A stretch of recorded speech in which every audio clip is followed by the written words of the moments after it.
We are on the record for the hearings and the matters listed in the North Dakota Industrial Commission hearing docket for March 20th. I am David Garner, hearing examiner for these hearings. We are at the hearing room for the Department of Mineral Resource, Oil and Gas Division, and it is 9 a.m. On the docket, the following matters will be continued or dismissed. Case number 30719 continued. Case number 30669 continued. Case number 30724 continued. Case number 30725 continued. Case number 30680 continued.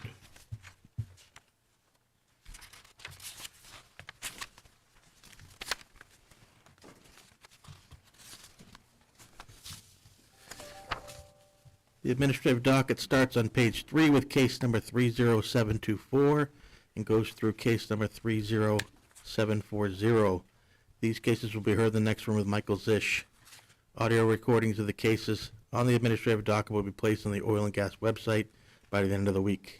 If you wish to appear on one of the matters in the administrative docket, please appear in the next room. If there is an opposition to the matter, it will be brought back into this hearing room to be heard, and your statements and evidence will be taken. We'll begin with moving to case number 30718.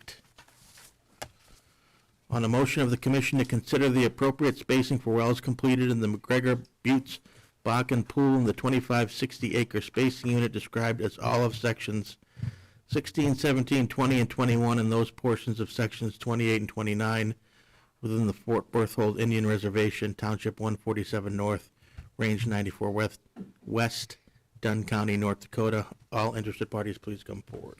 Thank you, Mr. Examiner. Wade Mann, P.O. Box 2798, Bismarck, North Dakota, appearing in this case on behalf of Marathon Oil Company. I have 3 witnesses appearing telephonically: David Flynn, Megan Gorman Mopin, and Julie Foster, and I believe they are all on the line right now.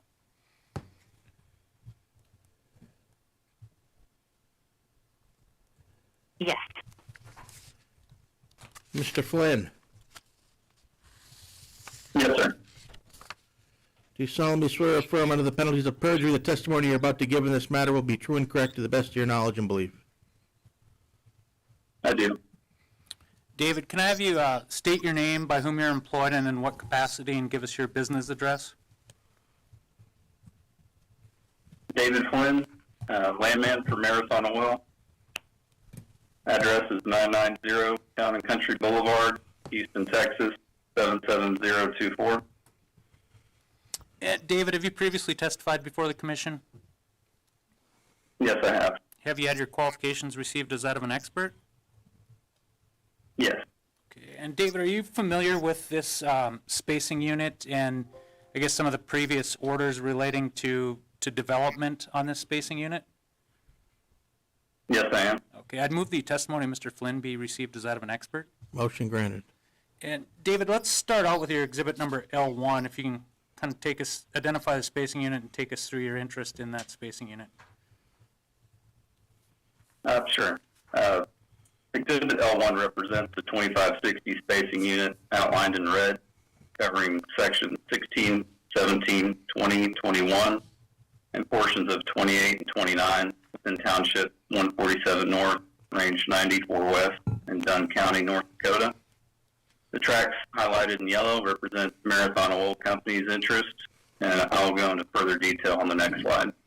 Yeah, go ahead, move on to L2 then, and take us through that and your working interest. Okay. L2 shows the 2560 spacing unit in sections 16, 17, 20, 21, and portions of 28 and 29. The tracks highlighted in yellow represent where Marathon Oil Company working interest equals 100%. The tracks highlighted in yellow with white hash marks represent the partial Marathon Oil Company working interest. The tracks outlined in gray represent working interest owned by others. And the tracks highlighted in purple represent the Little Missouri River lease owned by Marathon Oil Company. The tracks highlighted in green represents unleased Little Missouri River. And the summary reflects Marathon Oil Company working interest of 39.77%, owned by others working interest of 52.41%, and 0.82% of unleased federal acreage. And David, are you familiar with its Order 31189 of the Commission relating to this spacing unit?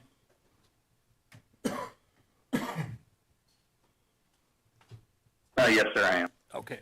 In that, there's certain obligations with respect to drilling and development on the spacing unit. Is that correct? Yes, there is. Okay. And to this point, and it's laid out in that order, there's reasons why to this point that the spacing unit has not been able to be fully developed. Are you aware of those issues with the river ownership and these unleased tracts? Yes, I am. Okay.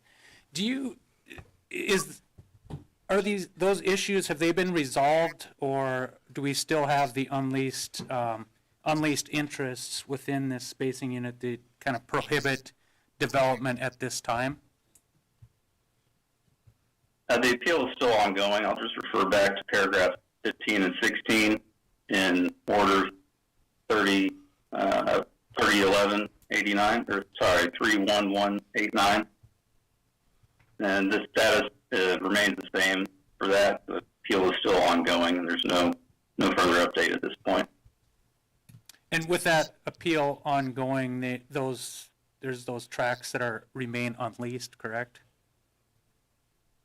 That is correct. And those are prohibiting the development of the spacing unit at this time? Yes, it is. Okay. And I think Megan will go into a little bit more detail, but it is Marathon's intent to fully develop this spacing unit, once these issues are resolved, correct? Yes, that is correct. Okay. I don't have any further questions for Mr. Flynn. I'd offer the land exhibits. The exhibits are admitted. Any questions from the staff? David, those paragraphs 15 and 16 you referred to this, so there's no update to any of that information in those paragraphs? No, sir. The appeal is still ongoing. There's no further update at this point.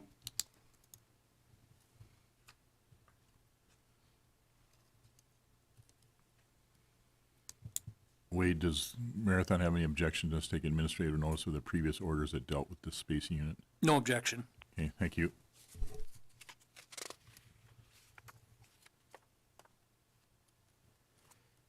Ms. Gorman Mopin,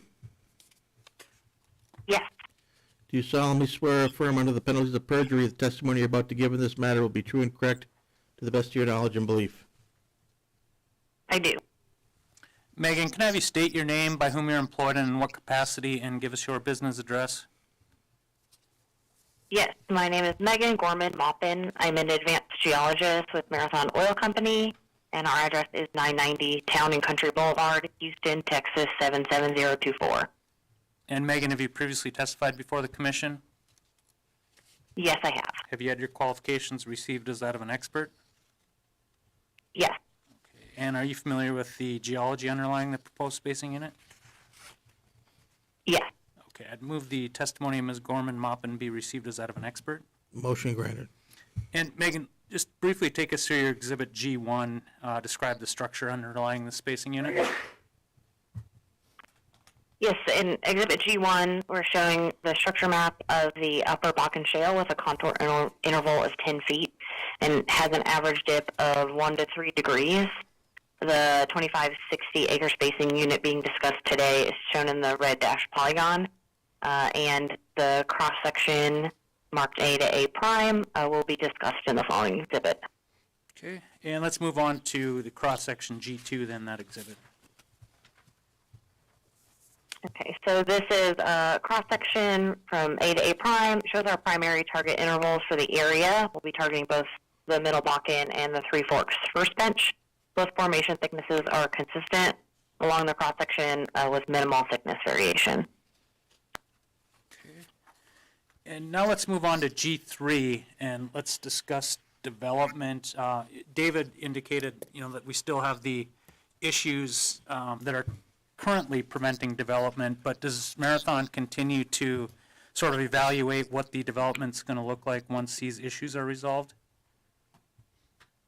Yes, we continue to work on the development, and we've actually adjusted it recently to align with our typical development and spacing in the area. Exhibit G3 shows our plan of development for 8 Middle Bakken wells and 8 Three Forks wells, shown in green and red dashed lines. This will align more with our current development strategy than the previous proposed plan. Sure. And then just moving Which on if to, you, yeah, G4, that was the Yep. the initial plan that the you, previous. right. Yes, so G4 is our previously proposed development based on a single surface hole location. So we have adjusted that plan now to align with typical development after considering additional options for surface hole locations. Either way, both development plans are impacted by the unleased acreage, so that continues to be something we're working on. Certainly. I have no further questions. I'd offer the geology exhibits. Exhibits are admitted. Any questions from the staff?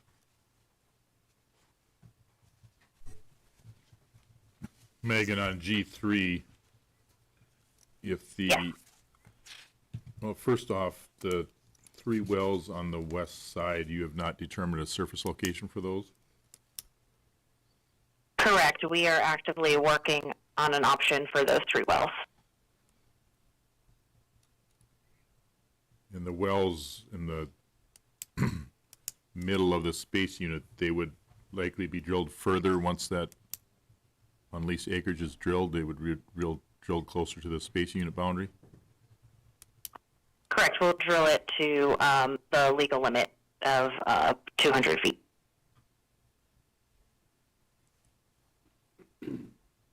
Okay, thank you. No problem.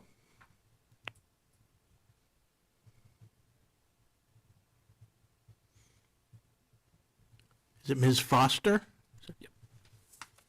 Yes, Do you solemnly swear or affirm under the penalties of perjury the testimony you're about to give in this matter will be true and correct to the best of your knowledge and belief? I do.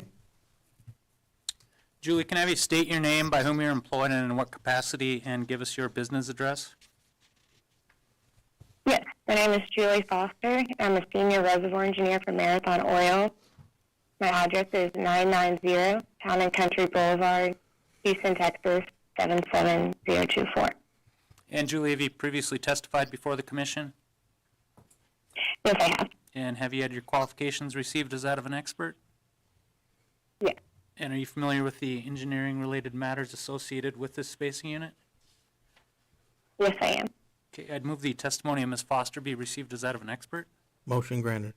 And Julie, if you could just take us through your reservoir data and then like the updated economics for that new plan of development that you're looking at. Yeah. So the proposed wells, which are varying in lateral length, are 2 to 2.5 mile Middle Bakken and Three Forks wells with an expected average production of 723,000 barrels of oil. This is out of an original oil in place of about 18.9 million barrels for the 2560 acre unit, leading to a well recovery factor of about 4%. The well is expected to have a positive return with a BFIT NPV 10 of about $6 million. The economics per run at a $70 per barrel WTI flat. Okay. And then let's move on to E2, if you could just briefly touch on how you would propose to drill and complete those wells.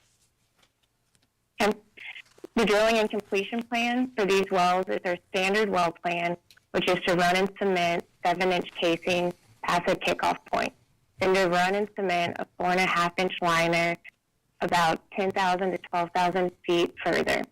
Due to the varying lateral length, we will be completing between 37 and 47 stages in a plug-and-perf manner. The total well cost is expected to be around $7 to $7.7 million, depending on lateral length. This includes location, drilling, completions, flowback, facilities, and artificial lift cost. Okay. I have no further questions from Ms. Foster. I'd offer the engineering exhibits. The exhibits are admitted. Any questions from the staff?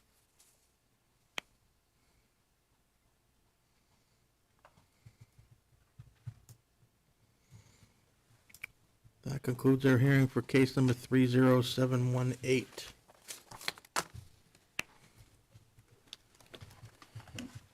Case number 30719, application of Hesbachen Investments 2 LLC for an order amending the applicable orders for the Manitou Bakken Pool, Montreal County, North Dakota, to 1, establish an overlapping stand-up 1280-acre spacing unit described as sections 4 and 9, Township 155 North, Range 94 West, and authorize 10 horizontal wells to be drilled on such unit.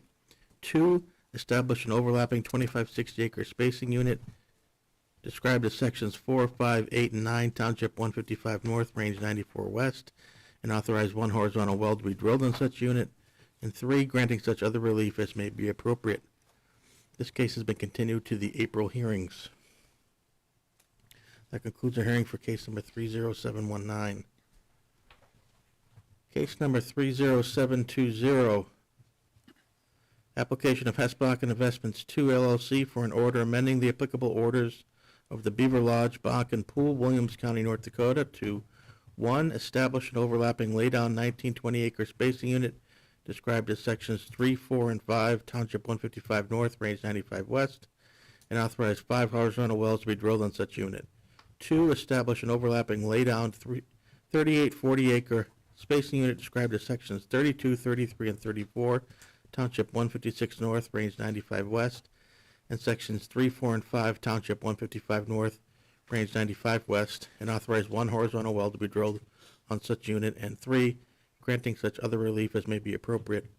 All interested parties, please come forward. Thank you, Mr. Examiner. Wade Mann, P.O. Box 2798, Bismarck, North Dakota, appearing in this case on behalf of Hesbachen Investments 2 LLC. I have 3 witnesses in this case, John Dwit, Othman El-Halou, and Aisha Keshemir. And I need to call them now.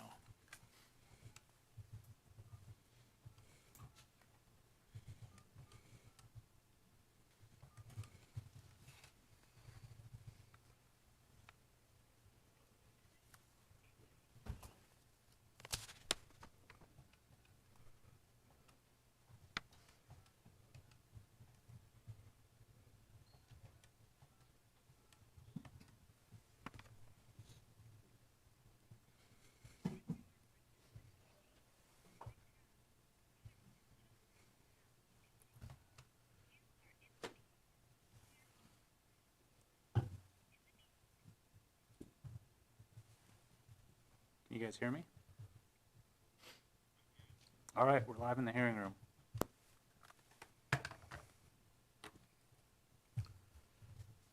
Mr. Witt, DeWitt. Mr. DeWitt, I'm sorry. Yes, sir. Do you solemnly swear or affirm under the penalties of perjury the testimony you're about to give in this matter will be true and correct to the best of your knowledge and belief? I do. John, can I have you state your name, tell us by whom you're employed and in what capacity, and give us your business address? Yes, my name is John DeWitt, D-E-W-I-T-T. I'm employed by Hess Corporation as a senior land negotiator with a business address of 1501 McKinney Street, Houston, Texas, 77010. John, have you previously testified before the commission? No, I have not. Can you go ahead and walk us through your educational background and relevant work experience? Yes, I hold a Bachelor of Arts in Business Administration with degrees in Management and Energy Commerce from Texas Tech University. I've worked as an in-house petroleum landman in various capacities for 14 plus years, and I've worked at Hess for a year and a half. And John, are you familiar with the land matters that are associated with these 2 proposed spacing units? I am. Okay, I'd move the testimony of Mr. DeWitt be received as that of an expert. Motion granted. And John, let's start with your exhibit number 1, if I can have you identify the proposed 1920 we'll be discussing. Yes. Exhibit 1 is a location map depicting townships 155 and 156, range 95 west in Williams County. The blue outlines represent the 2 existing 1280 DSUs, and the first is a laydown made up of sections 4 and 5. The second is a stand-up made up of sections 3 and 34, and the green outline represents the requested laydown 1920 DSU being sections 3, 4, and 5. Okay. Let's move on to exhibit 2 then, if you can take us through your working interest in the 1920 and those base units. Yes, exhibit number 2 is the land plat of the proposed 1920 spacing. Shown in yellow is the Hess-operated BL Ramberg DSU, where Hess owns a 76.35 working interest, XTO with a 16.95, and Continental with a 5.87. Shown in orange is the Hess-operated Hazbit DSU, where Hess owns a 40.97 working interest, XTO with a 44.12, and Continental with a 14.56. The combined working interest of the proposed 1920 to BL Ray spacing unit would be Hess with a 64.87 working interest, XTO with a 25.99, and Continental with an 8.62. Also to note that Hess recently acquired the Hazbit DSU from Continental. Hess has also reached out to XTO to discuss our development, and there was no objection. Okay. And John, we're also asking for an overlapping 3840 as well. Can I have you move on to exhibit number 3 and have you identify that spacing unit? Yes, exhibit number 3 is the location map depicting townships 155 and 156 north, range 95 west in Williams County. The blue outlines represent the 4 existing 1280 DSUs. The first is a laydown made up of sections 4 and 5. The second is a stand-up made up of sections 3 and 34. The third is a stand-up made up of sections 28 and 33. And the fourth is a stand-up made up of sections 29 and 32. The green outline represents the requested 30, the red outline, represents the 3840 laydown DSU made up of sections 3, 4, 5, 32, 33, and 34.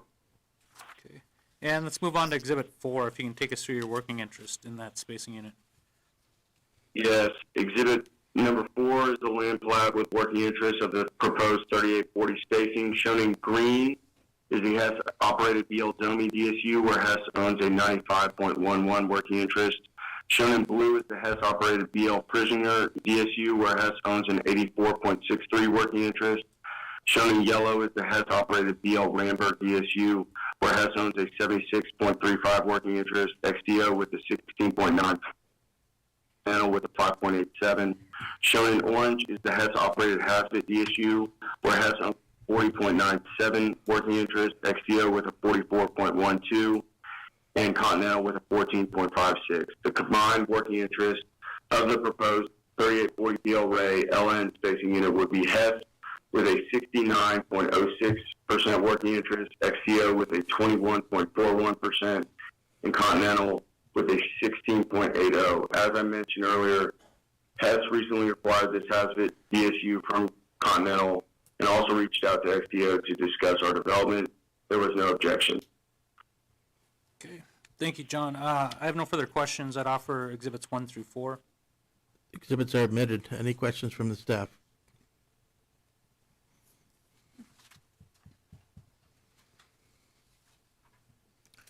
Mr. El Halou, Yes, sir. do you solemnly swear or affirm under the penalties of perjury the testimony you're about to give in this matter will be true and correct to the best of your knowledge and belief? Yes, I swear. Othman, can I have you state your name, by whom you're employed in what capacity, and give us your business address? Sure. My name is Othman Al-Halut. I'm employed by Hess Corporation as an operations geologist with a business address of 1501 McKinney Street, Houston, Texas, 77010. And Othman, have you previously testified before the commission? Yes. Have you had your qualifications received as that of an expert? Yes, sir. Are you familiar with the geology underlying the proposed spacing units? I am. Okay, I'd move the testimony of Mr. El Halou be received as that of an expert. Motion granted. And Othman, let's go to exhibit number 5, if you can describe the structure underlying the proposed spacing unit. Sure. Exhibit 5 is the structure map of the Middle Bakken presented with the 50-foot contour interval showing that the formation is dipping to the southwest. The line A to 8 prime represents the location of the well used in the cross-section, which is in the next exhibit, exhibit 6. And let's move on to that exhibit, if you can just take us through that cross-section. Sure. Exhibit 6 is a stratigraphic cross-section that's flattened on the top of the Bakken, showing that the targeted formations are present and continuous throughout the region. Okay, I have no further questions. I would offer Exhibits 5 and 6. Exhibits are admitted. Any questions from the staff?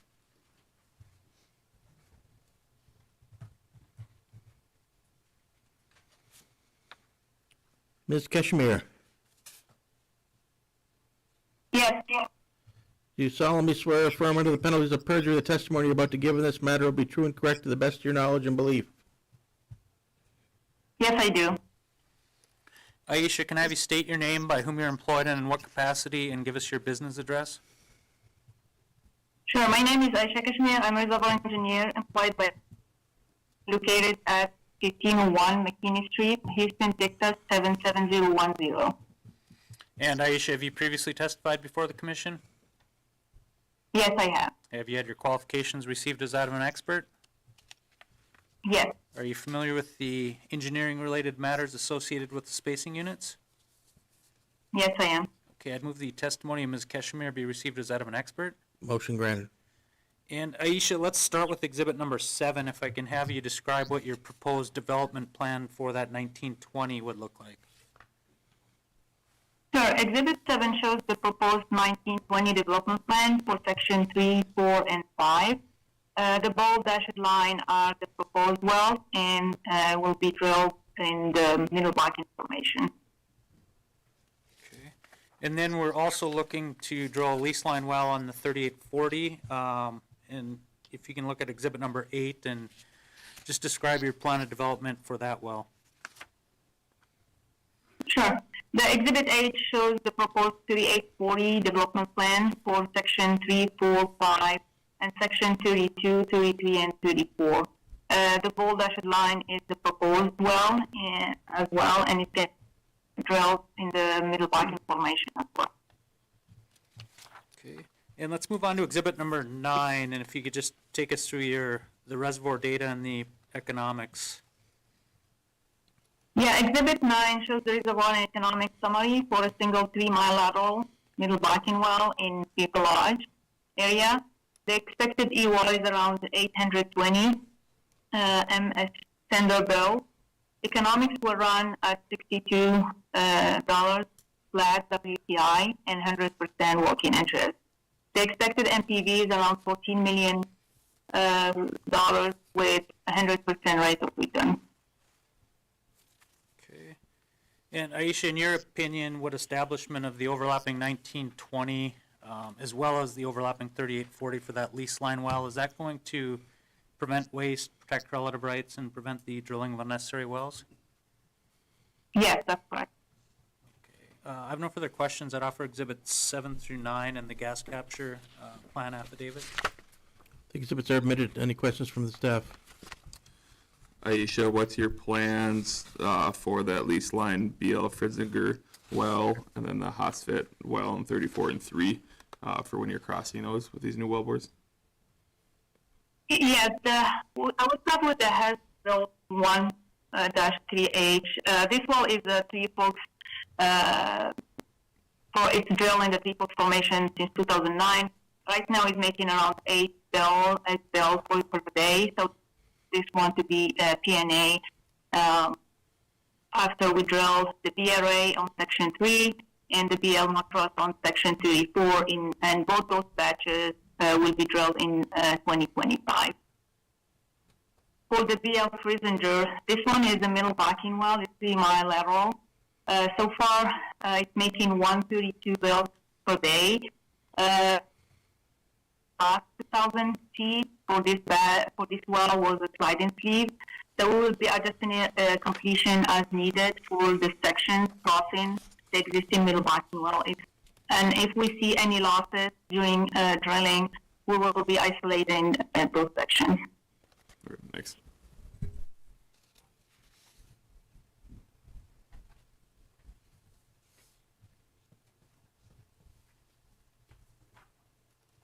That concludes our hearing for, I'm sorry?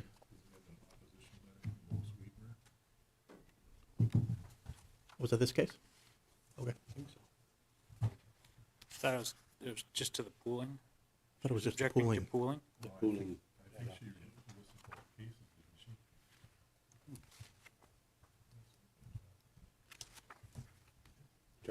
Lois Wiedemer, Yeah. is she opposed to the spacing? That's all.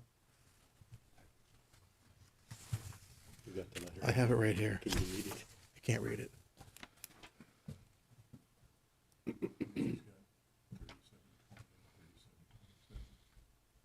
Okay, well, I'll introduce it into the record then. I will note for the record that we have an opposition letter pertaining to case number 30720.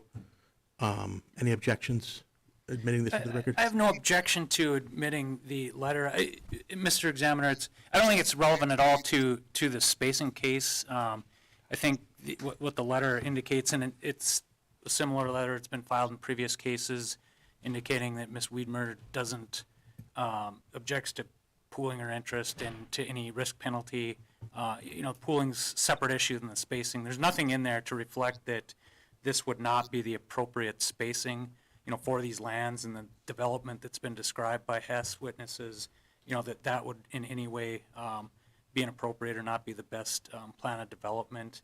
And then, again, it's related to pooling, but there's nothing in there to reflect, that there's any reason why the commission, wouldn't be obligated to pool all of those interests, in these respective spacing units once they're established. And to the extent that she's complaining about any risk penalty, that would also be premature. That doesn't come into play until, after we get it spaced, after we get it pooled, and then, we comply with the procedures set forth in 43020316.3. So that, I guess, no objection to entering the letter, but I don't think it's really relevant, and it doesn't really do anything to kind of diminish like the case that's been presented. Okay, I'm going to admit the letter just subject to your comments. Sure. Okay. No, that case was already heard in the administrative docket. We're not pulling it back over. We are? We're not. Even though there's opposition? Well, there is an opposition. There's just a letter. Letter in opposition. I didn't, Poolings are automatic, and so it's not substantial opposition. So we determined not to bring it, remand it back. okay, with that, that concludes our hearing for case number 30720.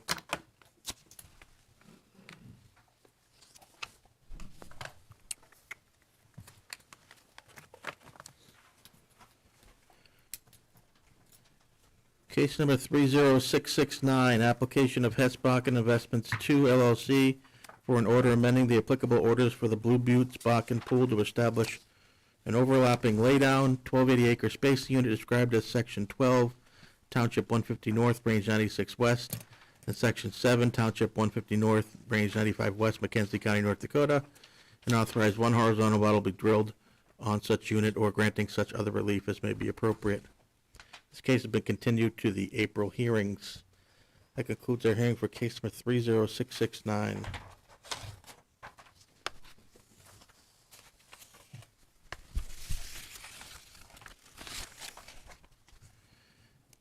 Case number 30721.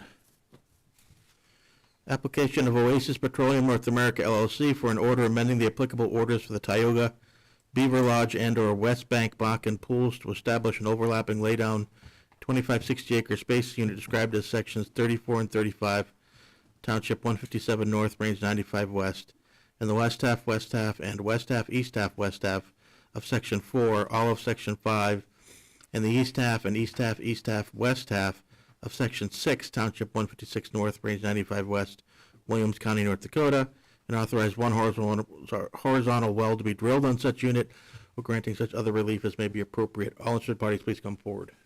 Thank you, Mr. Examiner. Wade Mann, P.O. Box 2798, Bismarck, North Dakota, appearing in this case on behalf of Oasis Petroleum North America, LLC.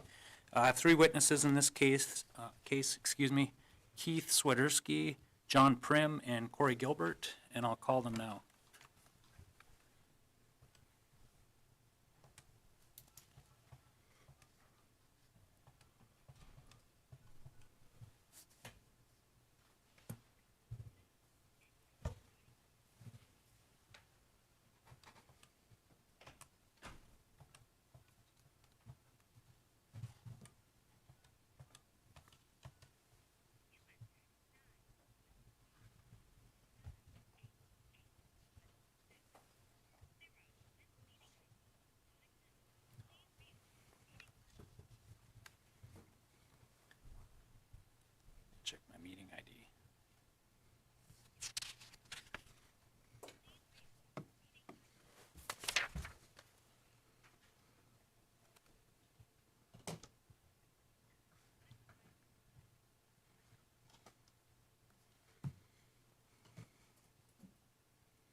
Sorry, let me try that again.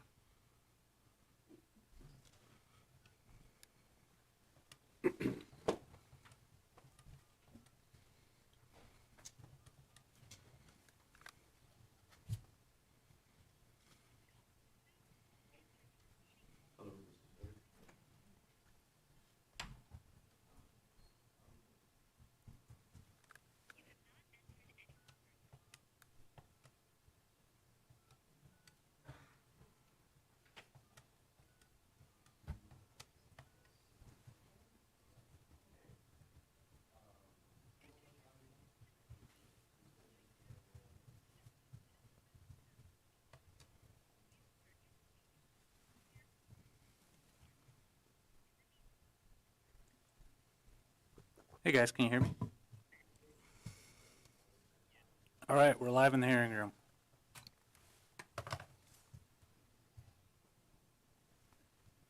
Mr. Swiderski, Yes, sir. do you solemnly swear or affirm under the penalties of perjury the testimony you're about to give in this matter will be true and correct to the best of your knowledge and belief? Yes, I am.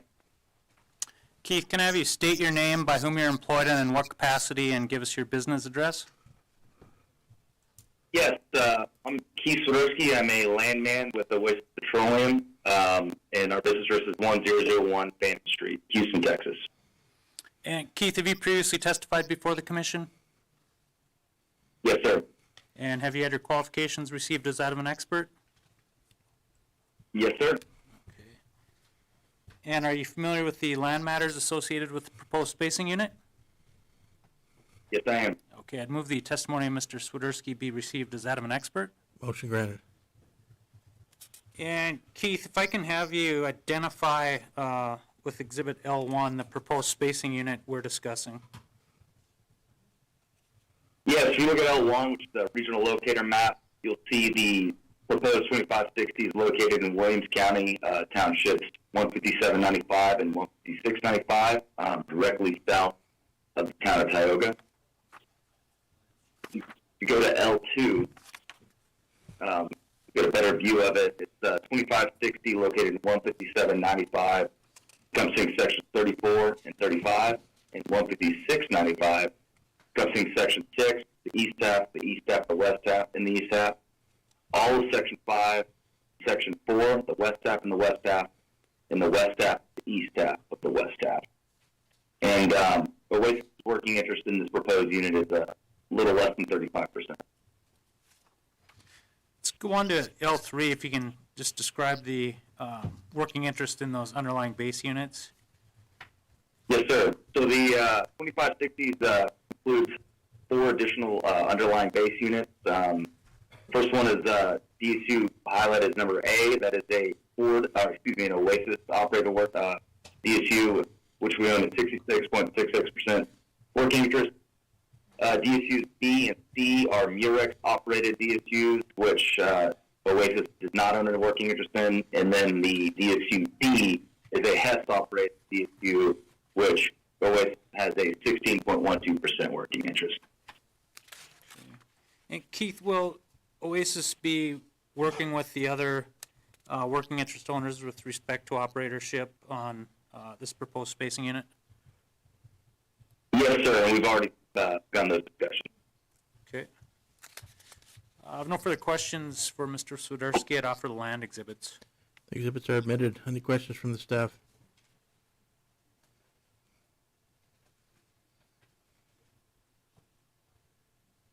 Mr. Prim, Yes. do you solemnly swear or affirm under the penalties of perjury the testimony you're about to give in this matter will be true and correct to the best of your knowledge and belief? Yes, sir. John, can I have you state your name, by whom you're employed, in what capacity, and give us your business address? Yes, my name is John Prim. I'm a geologist with Oasis Petroleum. Business address 1001 Fannin Street, Suite 1500, Houston, Texas 77002.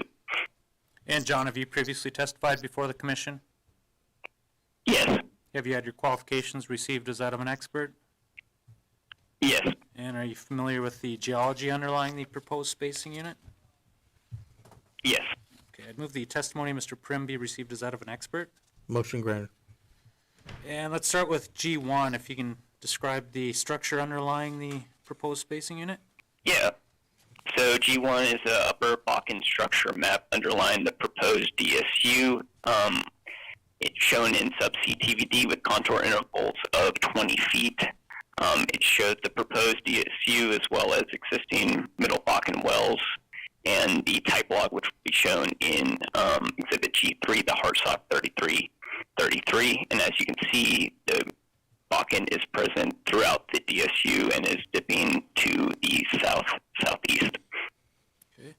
Let's move on to G2, if you can take us through your ISOPAC map.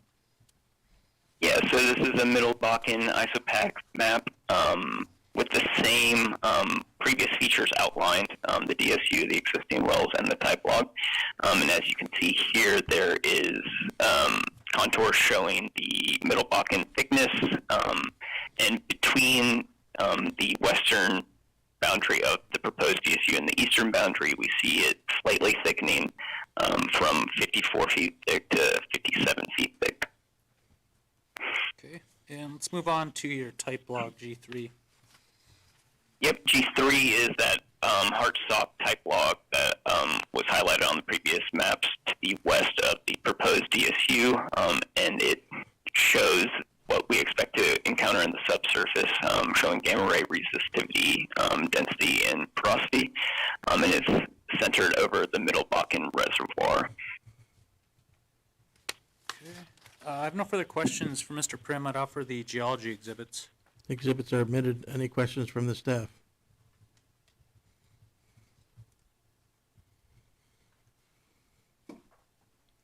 Mr. Gilbert, Yes, sir. do you solemnly swear or affirm under the penalties of perjury the testimony you're about to give in this matter will be true and correct to the best of your knowledge and belief? I do. Corey, can I have you state your name, by whom you're employed, and in what capacity, and give us your business address? Yeah, my name is Corey Gilbert. I'm an asset development engineer for Oasis Petroleum. Our business address is 1001 Fanning Street, Suite 1500, Houston, Texas 77002. And Corey, have you previously testified before the commission? Yes, I have. Have you had your qualifications received as that of an expert? Yes, I have. Okay. And are you familiar with the engineering-related matters associated with the spacing unit? Yes, I am. Okay. I would move the testimony of Mr. Gilbert be received as that of an expert. Motion granted. And Corey, let's start with your E1. If you can describe for us how you would intend to develop this proposed spacing unit. Sure. So the map at the top, again, shows the outline of the proposed 2560 with the purple line showing our proposed section line well for this for this section. It's going to span 157.95 and 156.95, as previously stated. So what we're asking for is the standard setbacks for a section line well of 250 north-south and 150 foot east-west.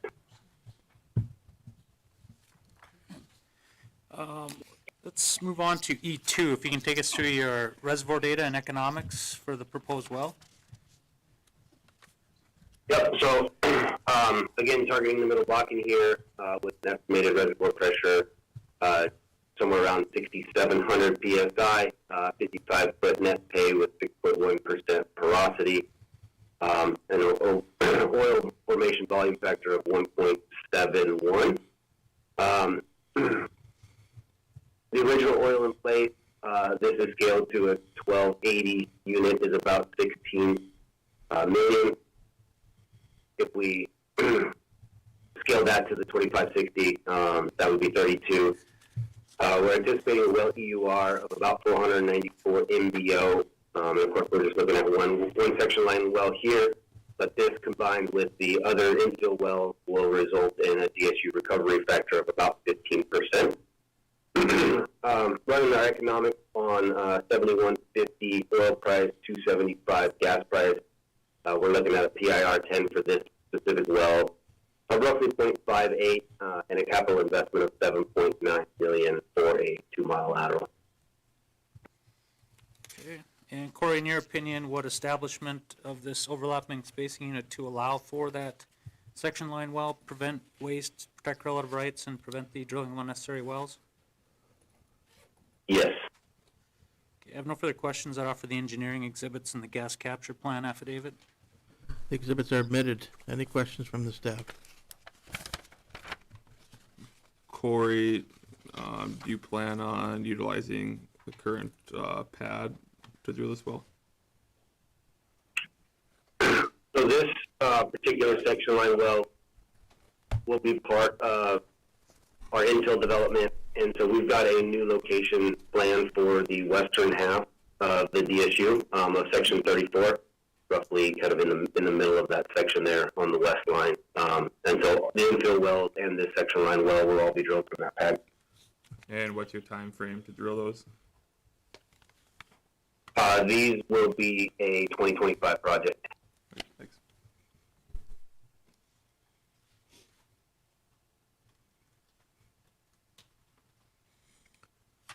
That concludes our hearing for case number 30721.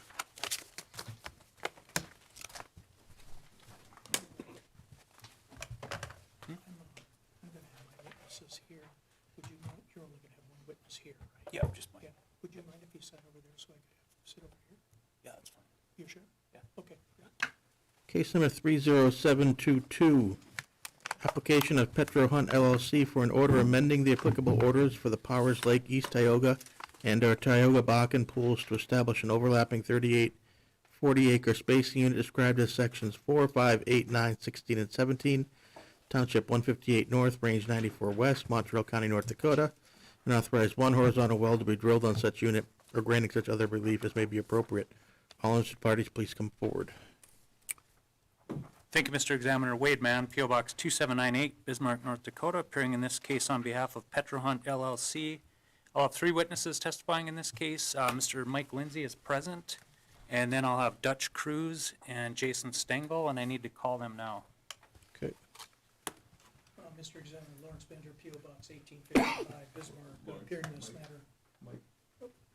Lawrence Bender, P.O. Box 1855, Bismarck, appearing this matter on behalf of Liberty Resources Management Company, LLC.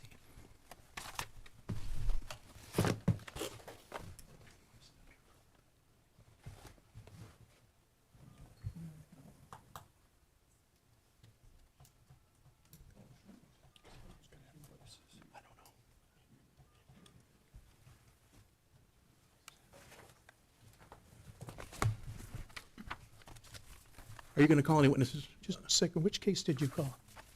30722. Okay, I'm not involved in that one, so I made an appearance inadvertently. Sorry about He's that. in 607. Okay.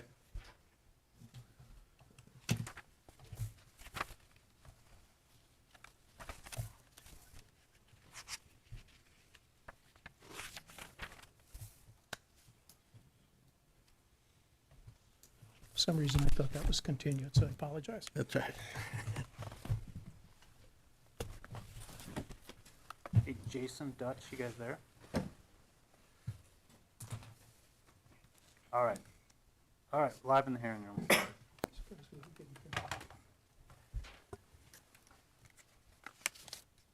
Mr. Lindsay, please raise your right hand.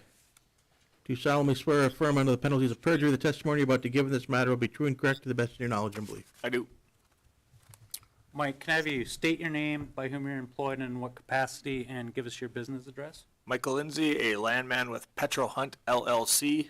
Business address is P.O. Box 935, Bismarck, North Dakota 58502. And Mike, have you previously testified before the commission? I have. Have you had your qualifications received as that of an expert? Yes. And are you familiar with the land matters associated with the proposed spacing unit? Yes. I'd move the testimony of Mr. Lindsay be received as that of an expert. Motion granted.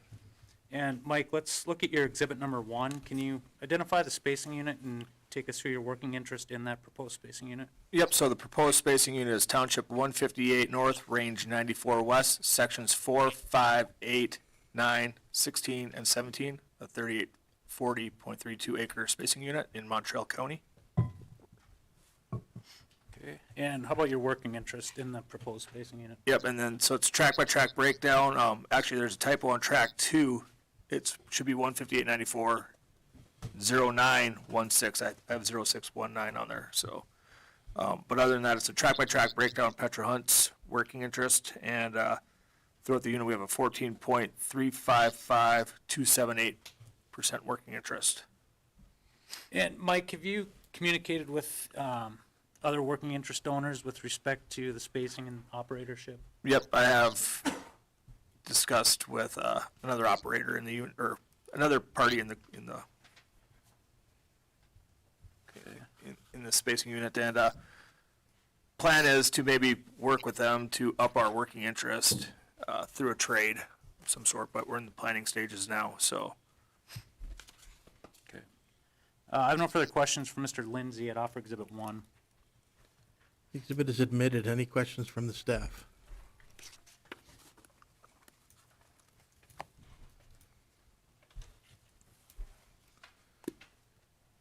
Mr. Cruz,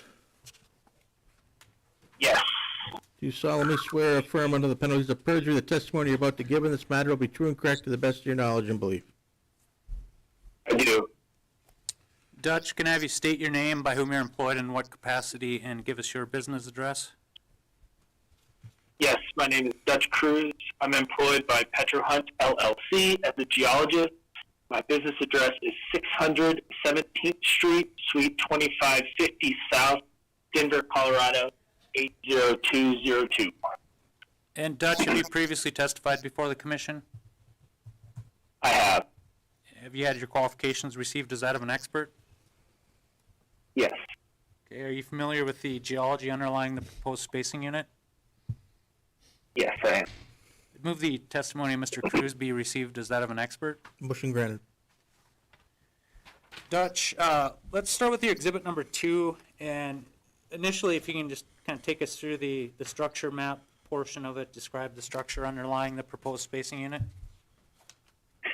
Yes, so exhibit number 2 has the proposed spacing unit in red there, with the structure map of the upper bucket contours underneath, subsea depth with the contour interval of 20 feet, showing a slight regional dip to the southeast of about 1 degree. The map also shows the existing wells in the area with vertical wells.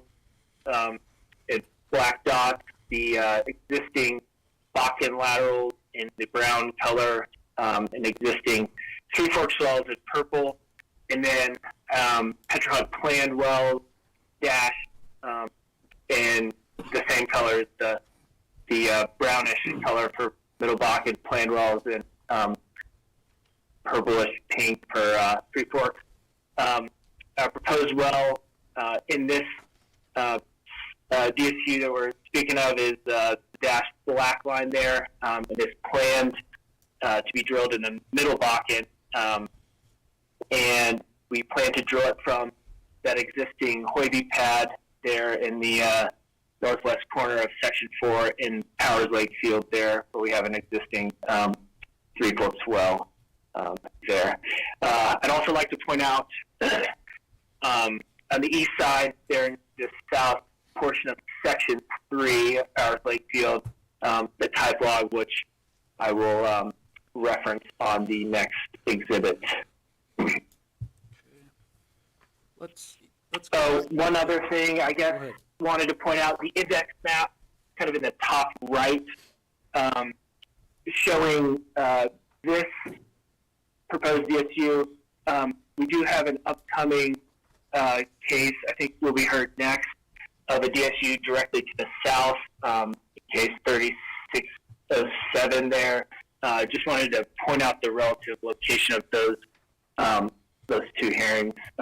Very similar cases, so that was the last thing. Sorry. Okay. Let's move on to your type log. Yes, so exhibit number 3 is the type log of the Kissinger Petroleum Corp. Rice 14 type log that I pointed out in the previous exhibit. Show the typical Bakken petroleum system there, with the 3 members of the Bakken, the base of the lodgepole at the top of the Three Forks, Again, our proposed well will target the middle Bakken interval, which has an average thickness of around 74 feet in this area and an average frost around 6%.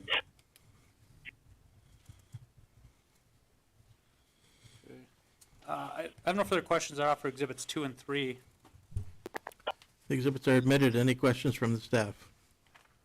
Wade, just a question. Is Dutch going to be the right person, or should I wait for Jason as far as questions on other wells in the area? I think you can ask Dutch, and to the extent that, that it's more appropriate for Jason, Dutch can let you know, but I think Dutch can address those questions. Okay. Dutch, do you plan on utilizing the pad that's already there in the northwest corner of Section 4? Yes, we do. And will you batch drill at the same time as that proposed well in 3 and 4 along the top there? Yes, likely. And then what's the plans for infilling the other side of 5, 8, and 17 and 20? So we do not operate 5 and 8.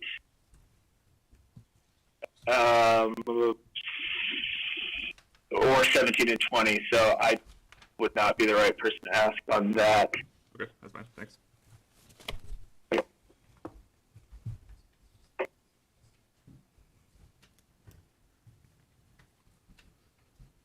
Mr. Stengel? Yes, can you hear me? Yes, I can. Do you solemnly swear or affirm under the penalties of perjury the testimony you're about to give in this matter will be true and correct to the best of your knowledge and belief? Yes. Jason, can I have you state your name, by whom you're employed, in what capacity, and give us your business address? I'm Jason Stengel. I'm employed by Petrocon LLC as a reservoir engineer.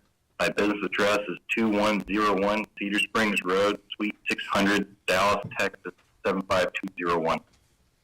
Jason, have you previously testified before the commission? Yes, I have. Have you had your qualifications received as that of an expert?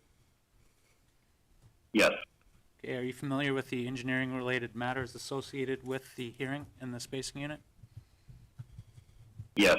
Okay, I'd move the testimony of Mr. Stengel be received as that of an expert. Motion granted. And Jason, I think Dutch kind of covered the sort of the development and the reservoir issues. Can you take us through what the economics would look like for the proposed well?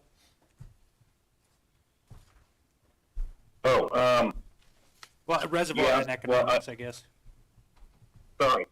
My Exhibit 4 is the reservoir data. I'll just run through it very briefly. The lithology is dolomite. We expect the bottom hole temperature to be around 262 degrees Fahrenheit. Oil gravity is 42 degrees API. Gas gravity of 0.94. Gas-oil ratio of 1,100. Standard cubic feet stock tank barrels. Again, the spacing is 3840 acre unit. The average thickness, as Dutch mentioned, 74 feet in the middle Bakken, an average porosity of 6%. We calculate an average water saturation of 63%.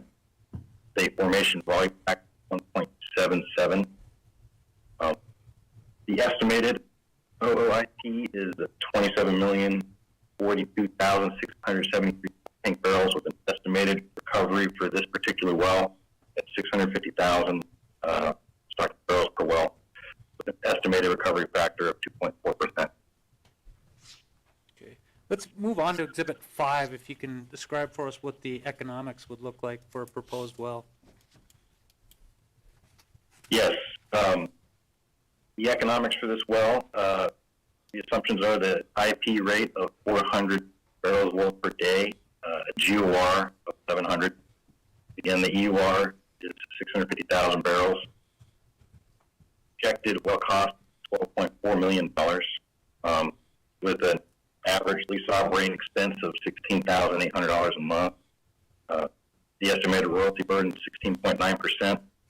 And then the NYMEX oil price of $75 and NYMEX gas price of $2 was used. With that said, the payout time is 2 years. The return on investment is 2.2 to 1, 32% rate of return. Okay. And Jason, in your opinion, would establishment of this overlapping 3840 to allow for that section line well, is that going to prevent waste, protect relative rights, prevent the drilling of unnecessary wells? Yes. Okay, I have no further questions for Mr. Stengel. I'd offer Exhibits 4, 5, and Exhibit 6, the gas capture plan affidavit. Exhibits are admitted. Any questions from the staff?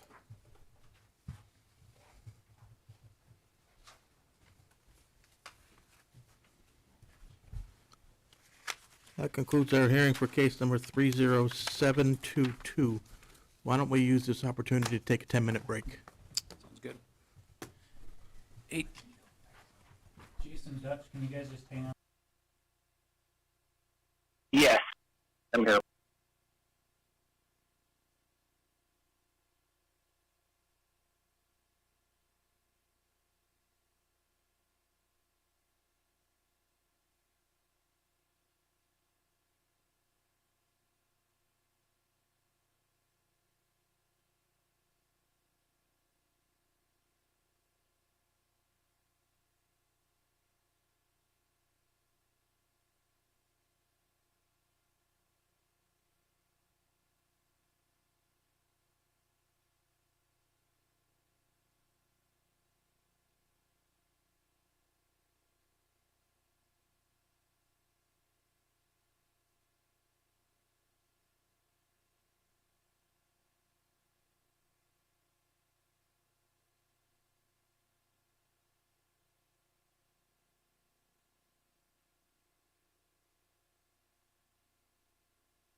We are back on the record. It is 10:15 a.m.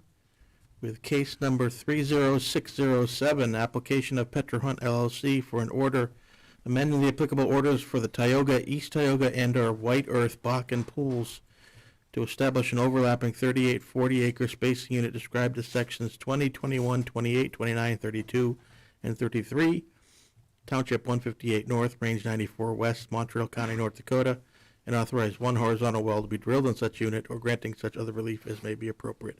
All interested parties, please come forward.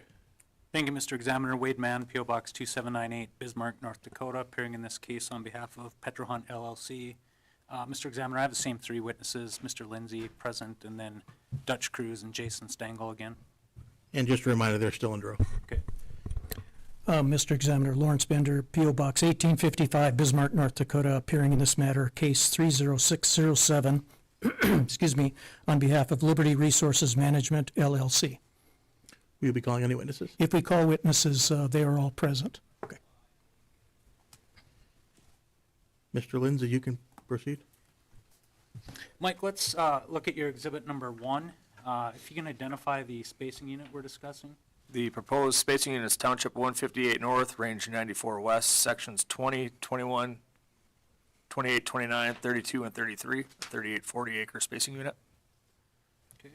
And Mike, can you take us through the working interest in that proposed spacing unit? Yep, it's Petro Hunt's track-by-track breakdown for each section. And Petro Hunt's working interest in the proposed 3840 acre is 39.274372%. And does Petro Hunt operate wells in 29 and 32, Yes, we do. and then 21 and 28? Yep, Okay. yes. All right. I have no further questions for Mr. Lindsay. I'd offer exhibit number 1. No objection to the exhibit. The exhibit is admitted. Attorney Bender, any questions? Yeah, just a few. Mr. Lindsay, let me direct your attention first to section 20 and 21 on this map. Both of them have labeled as tract 1. Looking at this carefully, is the tract that's labeled tract 1, section 20, should that be tract 2? Section 20 should be tract 4. Tract 4? Okay. Yeah, thank you. typo there. All right. And then on your, the bottom part of the map, tract 2 is section 33. And if I go to tract 2, I think you say it's section 33 and 34. Is that correct? It's a previously pooled unit, Okay. the double RN.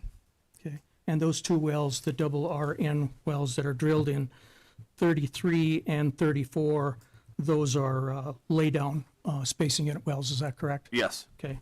And I believe you've indicated that in those, in that spacing unit, 33 and 34, Petro Hunt owns approximately 21%?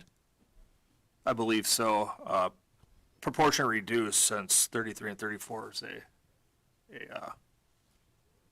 previously pooled unit. Okay. Would it surprise you if our records or Liberty's records reflect that it's not 21%, that it's 14%? Yeah, I mean, it wouldn't surprise me. I mean, I'll just double check our interest. When Okay. And, but at any rate, whether it's 14% or 21%, the interests of Petro Hunt in section 33 and 34 are significantly lower than what Petro Hunt owns in the proposed 3840. Is that a fair statement?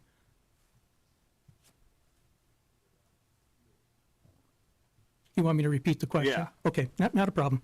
The interest that you own in sections 33 and 34 is either, as you've indicated, 21%, or as Liberty calculated it, somewhat lower, maybe 14%. But at any rate, that's significantly lower than what you have calculated for the entire Right. 3840. Right. And what you've calculated for the 3840 is approximately 40%. Is that correct? Correct. So it's nearly, Petro Hunt's interest in the 3840 is nearly double of what it is in 33 and 34.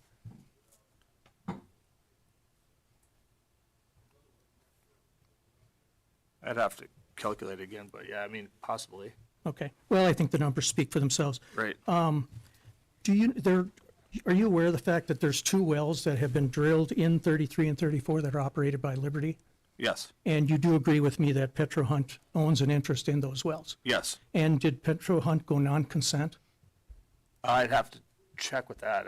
I'm not sure. Okay, and if Petro Hunt went non-consent, do you know how that whole process works in terms of how Liberty would recoup its interest from Petro Hunt if it went non-consent? You mean the percent-wise, or? No, not percent-wise, but how would Liberty recoup its investment in those 2 wells if Petro Hunt went non-consent? So Liberty would have the interest until a certain percent payout, correct? Is that how you understand it? That's how, Okay, and if... I'd have to check. I'm not sure if we went non-consent. I didn't check that. Okay, and if Petro Hunt went non-consent, they'd be entitled to a penalty. Right. But the penalty is only worth something if the wells pay out. Is that a fair statement? Right. And do you know if these wells will pay out? I do not. Okay. Just one more question. Would you agree with me that it's to Petro Hunt's advantage to recover oil under the 3840 that would take away oil from sections 33 and 34 because Petro Hunt went non-consent? I wouldn't know that.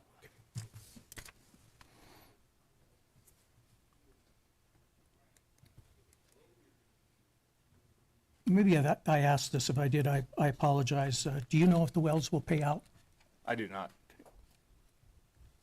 No further questions of this witness. Any questions from the staff?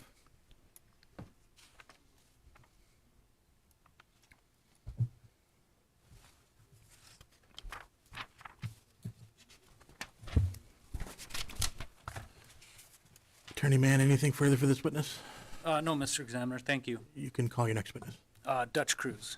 And Dutch, let's look at exhibit number 2, and if we can, Dutch, let's initially just touch on the kind of the structure map portion of it, and then go on to exhibit number 3, and then maybe we'll circle back and kind of talk about development and, you know, the existing wells and the proposed wells, if that's all right.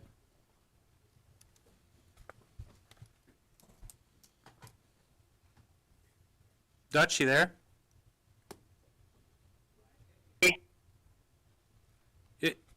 Say that again? Can you hear me? Yeah, now I can. Can you hear me? Yeah, I can hear you. Okay. Did you hear what I just said? Yes, I did. Yeah, so let's just cover the structure on this exhibit 2 first, and then do the type log, and then we'll circle back to exhibit number 2. Does that work? Yes, that's great. So this exhibit number 2 shows the 3840 spacing unit in red, and the proposed leaf line well there in black. We have the top Bakken structure map underneath, showing subsea contour intervals of 20 feet, showing a regional dip kind of to the east there. Want to point out the type log down there to the south in White Earth Field, kind of in the central portion of section 9 down there. I will be referencing that on the next slide, showing the type log. Yeah, let's go ahead and move on to the type log. Okay. Again, we have a kind of a typical Bakken petroleum system here. Type logs, we have a porosity log on the left and resistivity log on the right, showing the base of the lodge bowl. The 3 units of the Bakken in the upper portion of the Three Forks. Again, typical Bakken section, have a average thickness of around 63 feet, and an average porosity around 8%, which Jason will use in some of his exhibits coming up. Sure. And now, Dutch, I'd like to circle back then to exhibit number 2, and if you can kind of walk us through what your kind of proposed development plan is, and if you can kind of identify, you know, that the proposed well, where it's going to be in relation to the existing wells. Yes. So in exhibit number 2 in the map, we have the existing wells shown on the map, the solid colored pink wells are existing Three Forks wells. The solid colored brownish wells are existing Bakken wells. The dash wells are planned Bakken and Three Forks wells. For Petrot, the proposed well on this spacing unit is located in black there. We plan to target the middle Bakken, and it will be drilled coming off of the existing Lovedoll pad there in the southeast portion of section 32.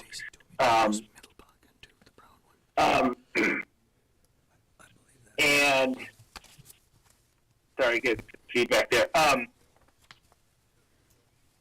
And we plan to put it kind of on the lease line on the, I guess on the west side there. We have a existing Lovedoll well is slightly understimulated, so we will probably plan to push that well a little bit to the west.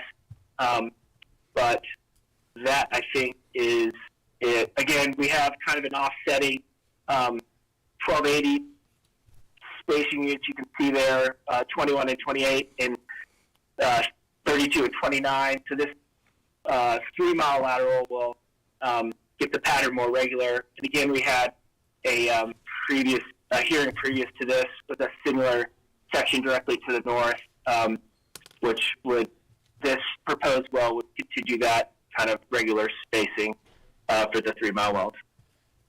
Okay. Dutch, I just wanted to clarify, you'd mentioned, you know, a Three Forks well understimulated. Are you talking about the well on the east half of 29 and 32? Yes, I am. And what well is that, you know, when that was drilled? Yeah, that is the Lovedoll 158-94-32D-29-1H. And that well was drilled in 2015. Okay. And then have you determined yet with respect to the proposed well, is that going to be, you said it's going to be to the west of the section line? Is that correct? Yeah, we would try to kind of make the spacing in between those, the existing wells to the southwest there and the planned wells to the northeast. So we would like to, you know, put it between those with pretty much equal spacing to both sides. However, because that existing Lovedoll well that I just mentioned was understimulated, we would likely bump that well a little bit further to the west within the you know, legal boundaries of the lease line, because those planned wells will presumably be stimulated with more modern stimulation techniques, a little bit more proppant and fluids and stuff. Okay. So on the proposed well, at least as it traverses through that 32, 33 corridor, will it be entirely in section 32? Likely. I mean, we have not generated well plans for this well yet, okay. But yeah, that would likely be the plan. And do you have a time frame with respect to when you might be looking to drill that? Yes, I believe it's on our rig schedule, but it will not plan to be drilled until around summer 2025, so a little over a year from now. Okay. That's all the questions I have for Mr. Cruz at this time.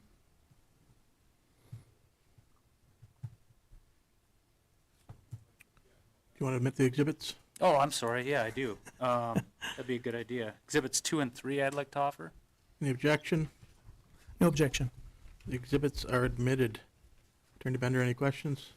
Yes, Mr. Cruz, just a few questions. Want to make sure I understand what your application requests and then what you're saying here today. As I understand your application, you're requesting a section line well on a 3840 and that section line well would be located in between sections 21 and 20, 29 and 28, and 32 and 33. Is that correct? That is correct, yeah. And once again, the application, your request is that well would be drilled in a 500-foot corridor in between those wells. Is that correct? In between that section line, yeah. Yes.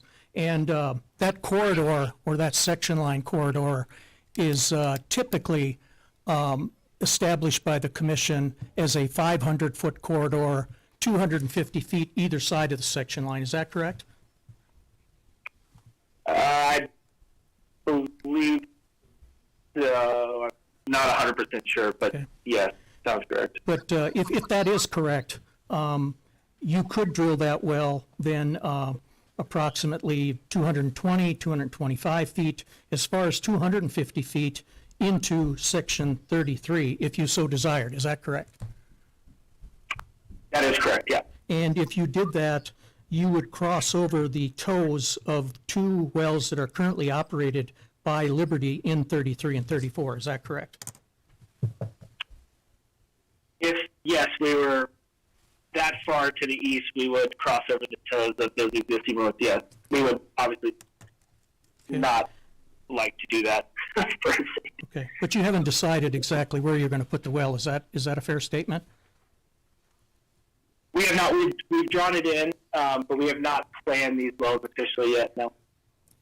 Do you have any concerns about, I know they refer to it as anti-collision, but do you have any concerns on anti-collision issues if you were to drill the well to the east of the section line that you're proposing on drilling the well in that corridor? Our drilling engineers likely, yes, would have anti-collision concerns if we were on the east side, near those existing well toes, yeah. Okay.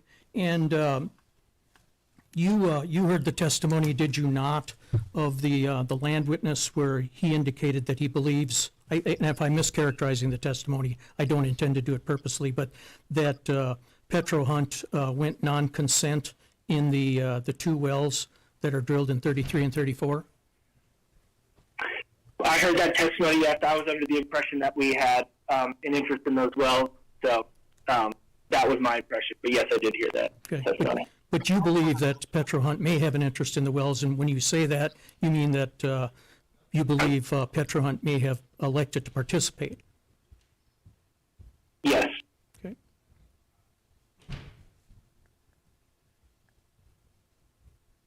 No further questions. Any questions from staff?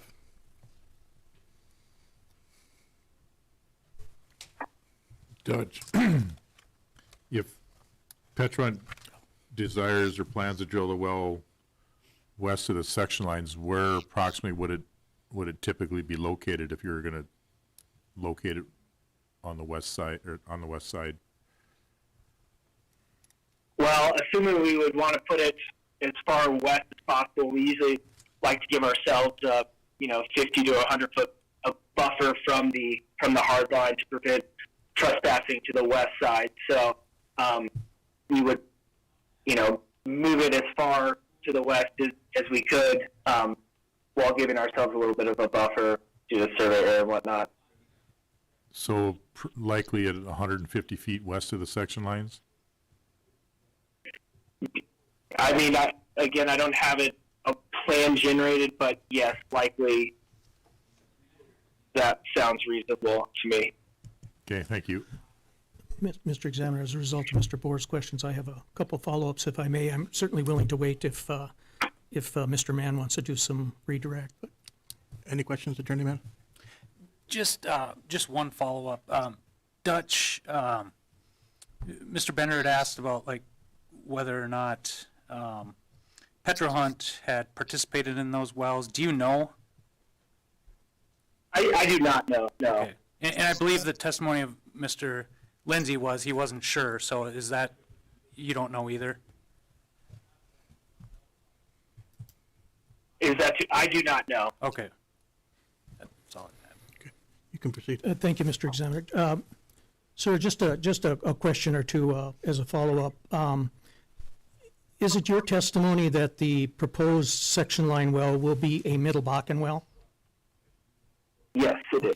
And is it also your testimony, or perhaps you don't know, but if I look at your Exhibit 2, it appears that at least one of the Liberty wells that goes east-west is also a middle Bakken well. Is that a fair statement? Yes, that is.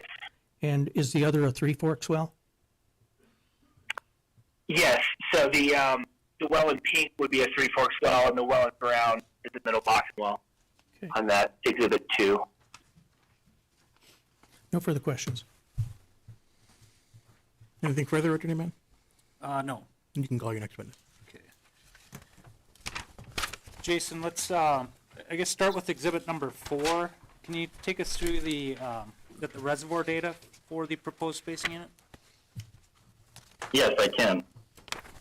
The reservoir data, the lithology is dolomite, bottom hole temperature is 63 degrees Fahrenheit, oil gravity of 41 degrees API, gas gravity of 0.94, GOR of 1100 cubic feet to stocked barrels. Spacing unit again is 3840 acres.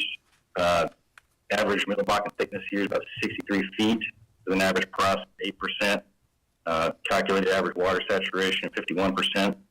Formation volume factor of 1.77.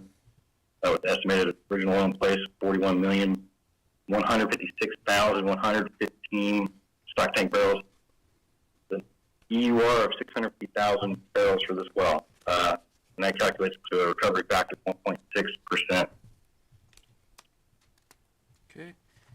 Let's move on to exhibit number 5. Can you take us through what the economics would look like for your proposed 3-mile well? Yes, so we have an IP rate of 400 barrels of oil per day. Again, the GOR of 1,100, the EUR of 650,000 barrels. Projected well cost, $12.4 million. Average lease operating expense of $16,800 a month. Here, the royalty burden is around 17.4%. Again, the NYMEX oil price is 75, and NYMEX gas price is $2. The payout time calculates 2.2 years, the 2-to-1 return on investment, and the 29% rate of return. Okay. And Jason, is it your understanding that Liberty opposes the drilling of this lease line well? That's how I understand it. Have you looked at or evaluated any other options, for instance, like a 2-mile, not going between 32 and 33, but look at a 2-mile between 21, 28, and then 20 and 29? I have evaluated a comparison of 2 miles versus 3 miles. We have found that 2-mile wells have a lower return than 3-mile wells, which is why we've shifted to 3-mile development. Okay. And I have that comparison on Exhibit 6. Okay. And if you did do something like that, for instance, that 2-miler between the sections that I've described, what would happen between that lease line corridor between 32 and 33? Yes, so in this particular field, we have found 4-well spacing to be ideal for us. With that, the original parent well location in 29 and 32 created a need for lease line wells for us to properly develop and produce the reserves in our field. If we were to drill just a 2-mile well and exclude the 3rd mile between 32 and 33, we would be stranding the barrel, at a bare minimum, stranding the barrels on our half of the section line. And I've calculated that to be at least 108,000 barrels that we would strand. Did you say 108 or 180? 108, Okay. And in your opinion, that bare would, minimum. that would result in waste if you're not allowed to drill that lease line well along that corridor? Yes. Jason, if you are permitted to, if this spacing unit gets established and you're permitted to drill the 3-mile lateral that you proposed, will the owners in 33 and 34 share in that production? Yes, they will. So in your opinion, the correlative rights of those owners would be protected? Yes. And that would be in addition to not having that 108,000 barrels be wasted, correct? Yes. I have no further questions at this time. I would offer exhibits 4, 5, 6, and the gas capture plan affidavit. Any objections to the exhibits? No objection. The exhibits are admitted. Any questions, Attorney Bender? Yes, sir, let me start where you ended. I apologize, I missed something. In a question from your counsel was some question along the lines, I understood him to say that 108,000 barrels of oil wouldn't be recovered. Did I understand his question correctly? I said 108,000 barrels at a minimum would not be covered, or recovered. Say that one more time, 108,000 barrels, a what? At a minimum Okay, would not be recovered. okay. There And could be more. that you're referring to just between sections 33 and 32, is that correct? I'm referring to just the, what would not be recovered out of section 32. Okay, all right, thank you. Thank you for that, I didn't follow you.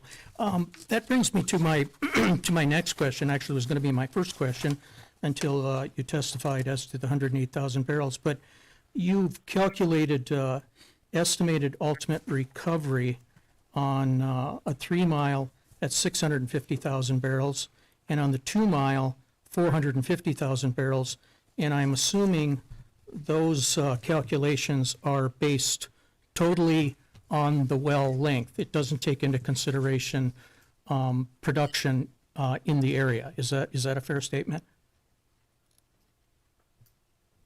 The 450,000 barrels is based on analogs in the area, and yes, the 650,000 would be an extrapolation based on observations across the basin. Did you take into consideration when you came up with 650,000 barrels of oil recoverable on a 3-mile lateral that there may have already been some recovery between sections 32 and 33 as a result of the 2 wells that Liberty has already drilled, completed, and is producing?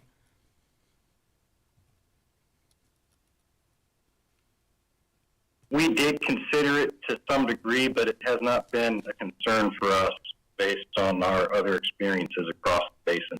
In other words, you didn't reduce the amount that you would recover, given the fact that there was already some production. You just took it into consideration and ignored it. Is that a fair statement?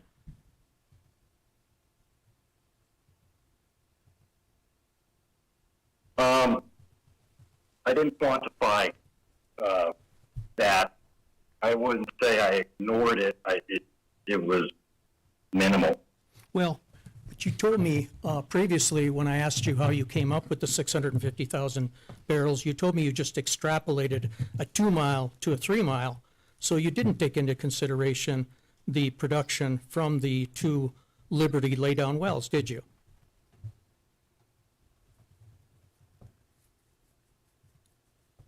From our experiences across the basin, we haven't seen it to be an issue, and generally the lease line wells have shown a positive impact to heels and or toes that butt up against them. And what experience does PetroHunt have in drilling other section line wells up against heels or up against toes where you've indicated, where you believe it shows an increase in the production? Charleston Field and Clear Creek Field. Okay. And were those 3840 section line wells, or were those 2560s? They were 2560, but they were, heels and toes of unit wells butting up against the lease line well. And how close were the toes to the section line in those situations? I do not know off the top of my head. Okay. Do you know if they were greater than 200 feet? I don't know. Okay. Do you know if they were greater than 250 feet? I don't know. Okay. Do you know what the cumulative production has been from the two Liberty wells in 33 and 34?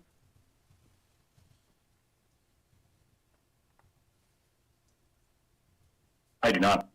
Is that something that you should probably know before you make a determination that it will not have any impact on the productivity of a section line well that's going to be drilled within, you know, as short a stretch as maybe 50, 60 feet or even over the top of those wells? That's a fair question. In our observation, like I said, across the basin, the magnitude has been positive for those heel toe lease line wells. But more importantly, the magnitude hasn't been big enough for it to be a concern for us. So no, I did not quantify it, but our experience has led it to not being a major concern for us.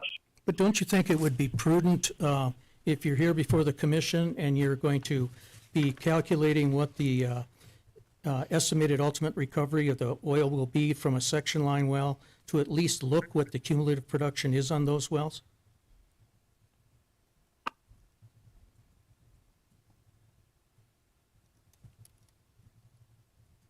Sure. Okay. I mean, you're not saying that regardless of how much the wells produce, it's going to have a positive impact, are you? Our observation is that the unit wells will be positively impacted by the section line well. And how And many? also, your unit wells have for Liberty owns their proportionate share of that section line well. They're not losing anything from it. Well, we can get into that, but I think I got into that with the land witness, the interest of Liberty in the section line well is considerably less than what it owns in section 33 and 34. Would you agree with that? Yes, but Okay. they own So their every barrel, proportionate share just- of the lease line well. Pardon me? But they own their proportionate share of the lease line well, so they aren't losing anything on net. Well, I disagree with you, but let me ask you this question. We also have a situation, if there is any recovery of oil from your section line well from 33, Petro Hunt is going to be credited with at least 39% of that oil. Is that correct?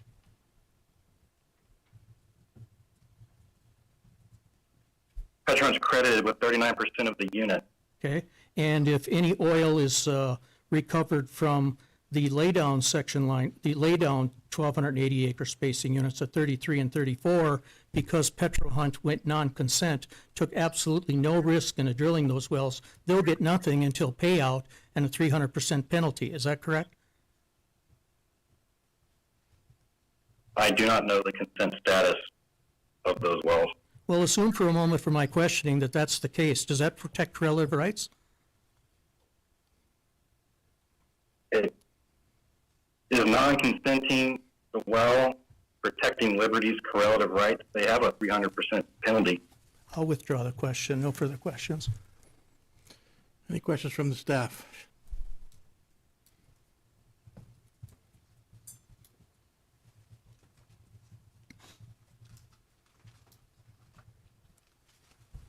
Attorney Mann, anything further? Nothing further, Mr. Examiner. Thank you.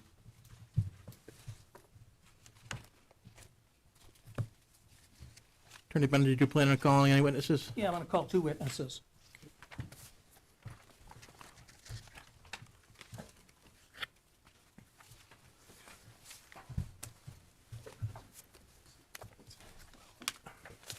I'm going to get a glass of water here. I'll be right back.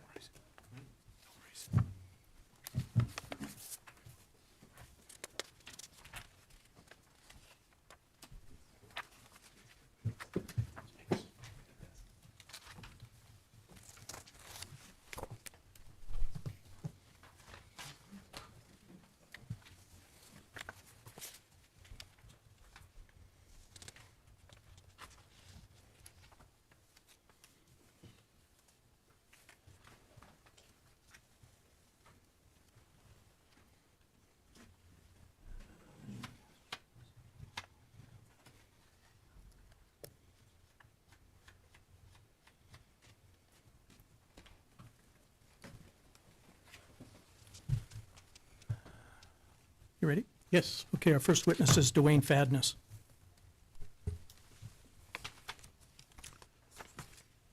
Mr. Fadness, please raise your right hand. Do you solemnly swear or affirm under the penalties of perjury the testimony you're about to give in this matter will be true and correct to the best of your knowledge and belief? Yes, I do. Dwayne, state your full name for the record, please. Dwayne Fadness, And Dwayne, by whom are you employed? Liberty Resources, LLC, In what capacity? Vice President of Land. And in that capacity, have you testified before the commission previously? I have. Had your qualifications accepted as that of an expert? Yes. I'd offer the further testimony of this witness that of an expert. Motion granted. Dwayne, let's turn to the packet of exhibits that I've distributed to council and the commission staff. And let's skip the cover page, and let's turn to Exhibit L1. Can you tell me what Exhibit L1 is? Yes. Exhibit L1 is a depiction of the 3840 proposed spacing unit by Petro Hunt, outlined in the black dashed lines, and Liberty's R spacing unit in sections 33 and 34, highlighted by the purple line. And Liberty's working interest in section 33 and 34, as you see there in the identifier box, is 75.13%. Petro Hunt owns 14.41% in section 33 and 34. And I can confirm that in the two laterals that you see depicted in sections 33 and 34, that Petro Hunt did go non-consent, and thus avoids any risk of the success or failure of those wells, particularly as it relates to estimated ultimate recovery.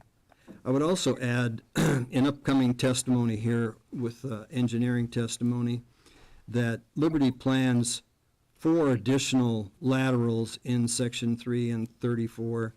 I can't predict the future, but based on our history, our working relationship with Petro Hunt, it's highly unlikely that they would participate in the upcoming 4 laterals.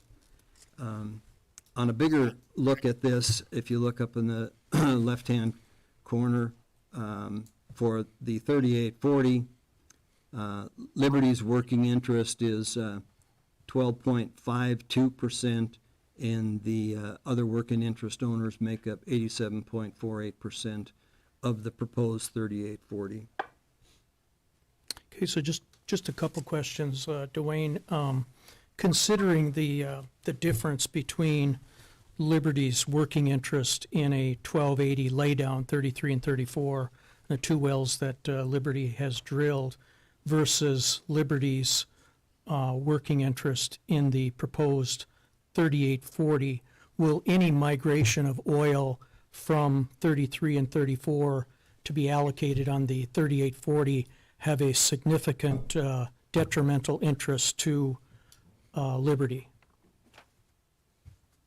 I'm not sure from a land perspective that I can answer that. Well, you know the percentages. You know the percentages of the 3840 are 12.52% for Liberty. Is that correct? Correct. And you know that Liberty's interest in the 33 in the laydown 1280 of 33 and 34 is 75%. Is that correct? Correct. So if any oil is recovered on a section line well on the 3840, that would be coming from 33 and 34. That would have a negative impact on Liberty, would it not? Correct. And it would have a positive effect on Petro Hunt. Is that correct? Correct. Okay, let me ask you just a couple more questions about the risk penalty. As I understand the risk penalty, if a party goes non-consent, then the operator has a choice of not drilling the well or carrying that interest. Is that correct? That's correct. And they can also, the operator can impose a penalty. Is that correct? That's correct. And that's on the drilling and completing of the well. Is that correct? Correct. And what about future operations? If a workover has to be done and a party went non-consent, how is that paid? Does the non-consenting party pay those interests, or does the operator continue to carry that interest? The operator continues to carry that interest. Okay. And if there were an operation such as a clean-out operation, if there was a frack job on the section line well, is that a cost that Petro Hunt would have to share in those two wells where it went non-consent? No. That's all the questions I had of land witness. Do you want to offer the exhibits, Lawrence, or Oh, well, I usually do it at the end, but I don't have any problem with offering Exhibit L1. any objections, Attorney Mann? No, no objection. The exhibit will be admitted. Any questions? Just, Mr. Fadness, you indicated that you said that Petro Hunt will likely go non-consent in any future wells in 33 and 34.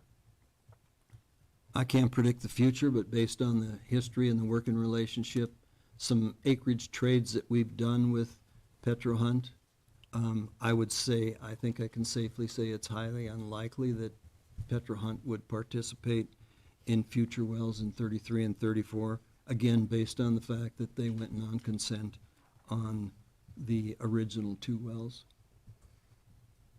So because of that, you're speculating that they'll go non-consent in future wells? Yes, that's what I've said, yes. Okay. You talked to anybody at Petro Hunt with respect to their intentions on development of that spacing unit? We offered to have a conversation with Petro Hunt about this case. We reached out and we had an email back and just said that the email we got from Petro Hunt indicated that they would go ahead and proceed with this case, even though we would plan to protest it. Okay. But you never asked them about participating in any future wells? Not in this specific case, no. Okay, thanks. That's all I have. Any questions from the staff?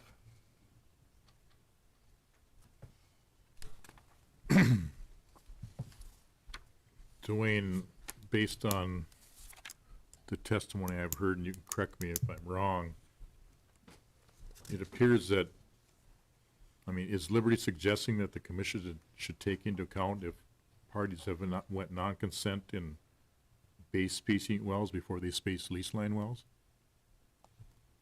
Say again? Are you suggesting the commission should take into account if a party went non-consent in a base spacing well when it's establishing spacing for lease line wells? I actually think that's a legal question, and I think the answer to that question is yes, because it enhances the not paying attention to the protection of correlative rights, which is a responsibility of this commission. If a party participates in the well, that's one thing. Then if there is some drainage that goes across the spacing unit boundary, they're somewhat impacted that as well. But if they went non-consent, there's zero impact. So I'll ask a rhetorical question. I mean, the commission has spaced thousands of lease line wells, and has there been any evidence introduced on whether parties went non-consent? No, but that doesn't, not that I'm aware of, but I don't know that that prohibits the commission from taking a look at it in this case.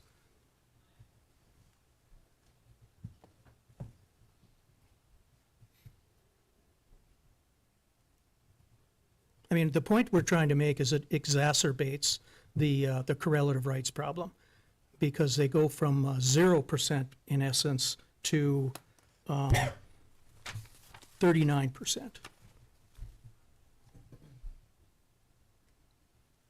If they had participated, the interest would go from 12% to 39%. So once again, my argument for exacerbating the correlative rights problem.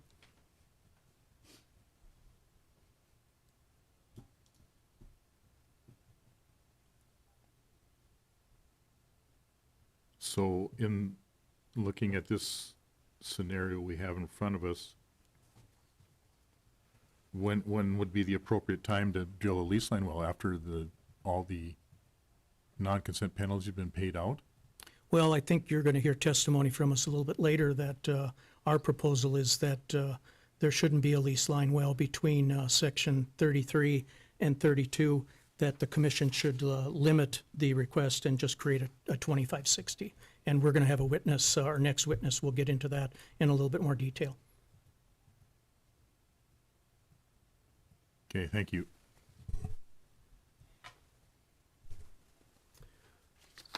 Dwayne, I just want to make sure I understand the difference in working interests between your Exhibit L1 and Petrohunt's Exhibit 1. It was brought up, but the working interests that you've calculated are for the 1280, the combined 33-34, is that correct? That's correct. And the interest that Petrohunt, I guess I should have asked this question, appears to be just Section 33. Is your calculated interest the actual interest because of the pooling of 33 and 34? Or are we just kind of looking at an apples and oranges situation here, and the Section 33 interest is presented because it's part of the 3840 and Section 34 is not? I guess, do you know? I can tell you the way we calculated, we took the interest in Section 33, we added the interest in Section 34, and then we divided by 2. Okay. Okay, and then for the interest that Section 33 contributes to the 3840, we divided that by 3840. So you did calculate a separate number for Section 33 all by itself? We don't have it here. Okay. So- Could you so provide that- that? Yes, I can. Okay, thanks. All right.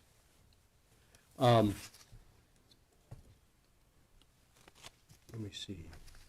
I had another question. There was some conversation about participation and risk penalties.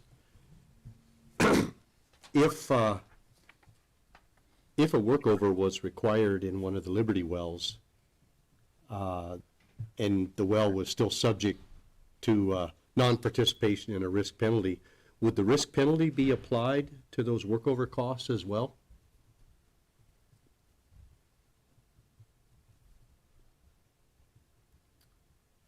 Do you know, would you charge Petrohunt the risk penalty on those workover costs? I don't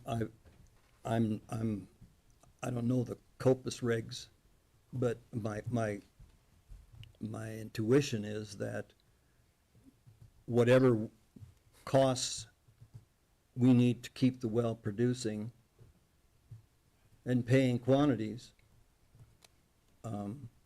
would extend the payout of that well, which would extend the time it would take to get to 300% non-consent penalty. May I address the question in terms of a legal perspective? Sure, please. I think that an operator of a well in that sort of situation would have a difficult time arguing that a workover is a drilling or completion operation based on some of the previous decisions of this commission. Someone might try it, someone might do it, but if it came to this commission, I think the likelihood of success is low. Thank you.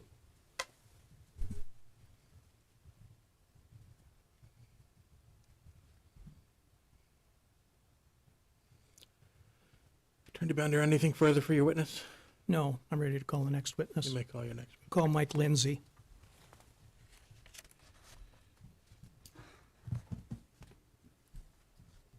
I think he's been sworn, Oh, he's the, Petro Hunt witness.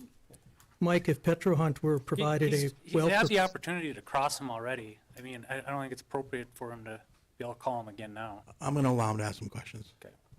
Mike, the question I have for you is if Petro Hunt were served with a well proposal for additional well or wells in section 33 and 34, would Petro Hunt agree to participate?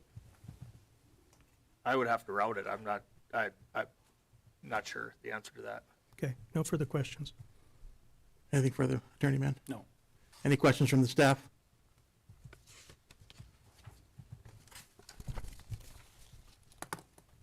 We're going to leave the record open. Oh, we have another witness. I'm sorry, I thought that was your second witness. No. We have one more witness, Go an ahead. engineering witness. Go ahead and call. I apologize. I told you two witnesses, Okay. but Right.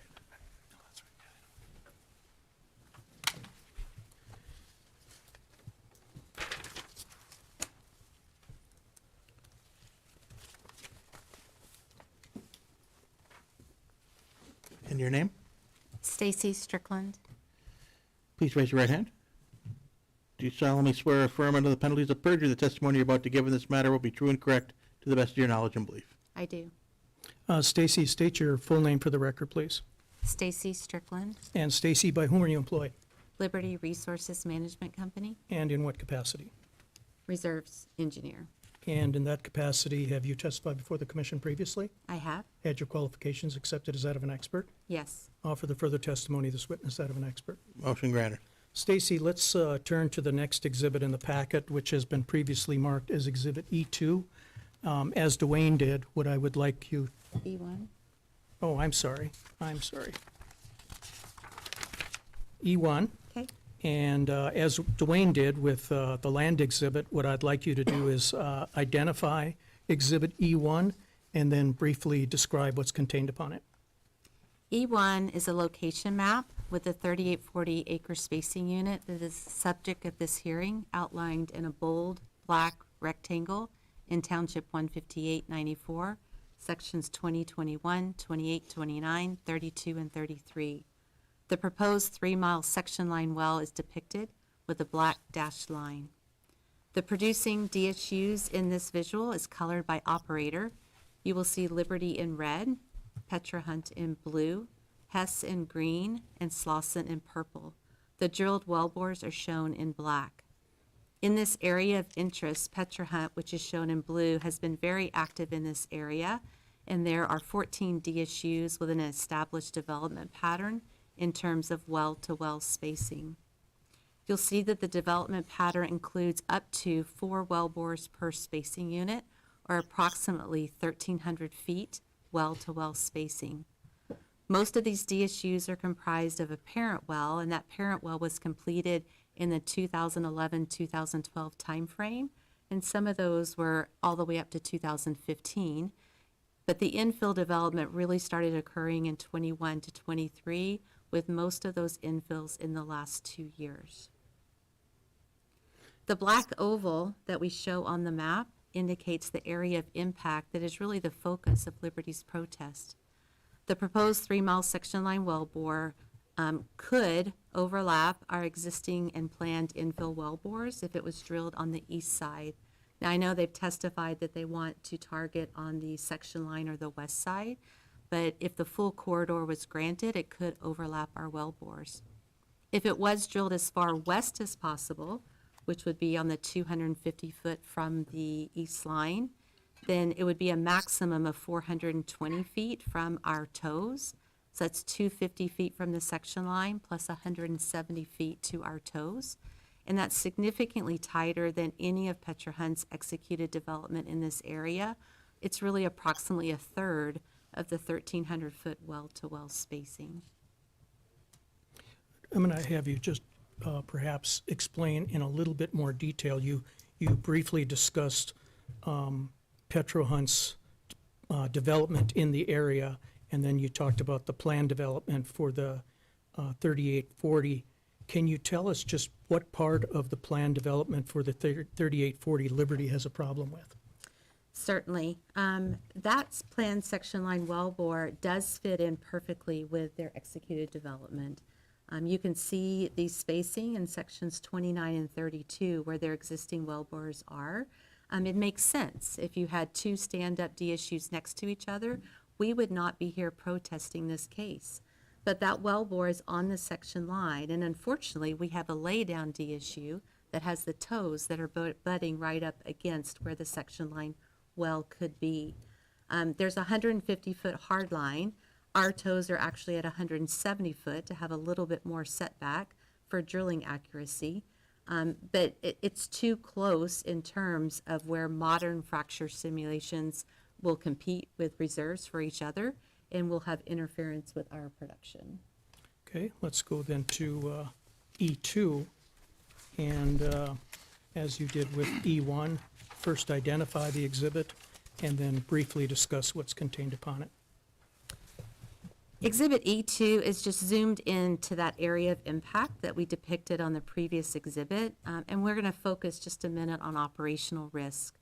The common 500-foot section line corridor is depicted with purple dashed lines, and that's drawn approximately 250 foot on each side of the section line. I do need to apologize just for a minute. This isn't meant to be exactly accurate in terms of footage. It's just a visual representation of that corridor. Liberty Resources has two producing 2-mile horizontal wells in sections 33 and 34 of Township 15894. One is landed in the Three Forks, that's a solid red line called the R1 TFH, and one is landed in the Middle Bakken Formation, that's a solid green line, that's the R1 MBH. We're showing planned infill well development with green dash lines. We do have a parent buffer to pull that back to account for the depletion and the withdrawals that have happened in those parent wells, and then well-to-well spacing for the infill wells that are planned to be developed. The toes of the existing wells are shown on the diagram. One is 172 feet, the other one is 173 feet, and then the planned infill wells 170 feet. There's a lot of different options for that section line well. Coming into this protest, we weren't exactly sure what Petra Hunt planned, but we show in the next bullets, different locations to kind of bracket where that could be. If it is as far east as possible, it's already been discussed, that could overlap our existing well bores, and it sounds like that's not what Petra Hunt plans to do. If it's right on the section line, that would be 170 feet away from our existing production and planned future production. And if it's as far west as possible, right on the 250 hard line for the section line corridor, that would be a maximum of 420 foot away, which is still very, very close with modern completions and drainage areas.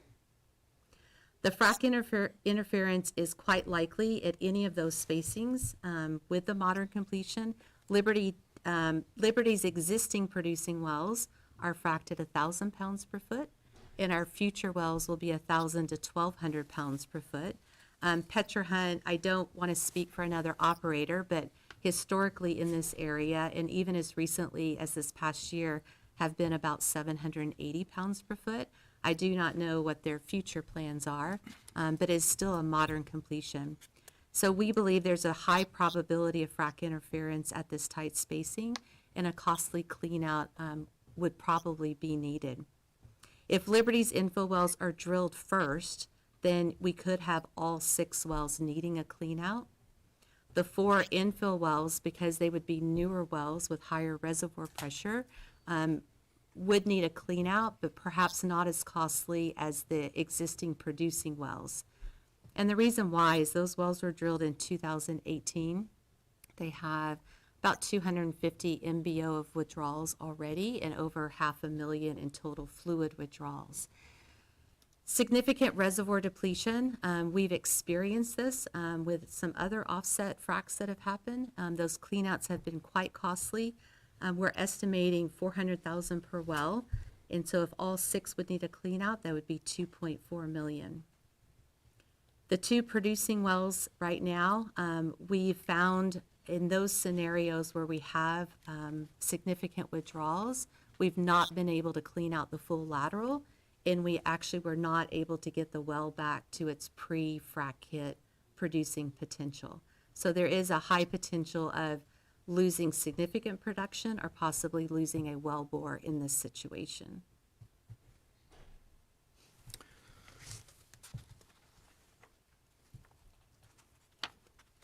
All right, let's go to the next exhibit then, Stacy, Exhibit E3. And once again, identify the exhibit and briefly discuss what's contained upon it. Exhibit E3 is a repeat zoomed-in visual from the prior Exhibit E2, but now with a focus on production risking. As stated before, Liberty's R producing wells and their planned infill wells are located in that common 500-foot section line corridor. It's just an unfortunate scenario where we have a laydown next to a stand-up spacing unit. Petra Hunt does have the Three Forks well located. It's about 1,300 feet from the section line, and that is labeled on the diagram as the Lovedahl 15894, 32D 191H, and that is shown in the visual. The Petra Hunt proposed section line well that will be in that corridor, it will definitely produce new reserves. And I apologize, on the exhibit, I said in the first 2 miles, I thought they were going to drill it from the north to the south.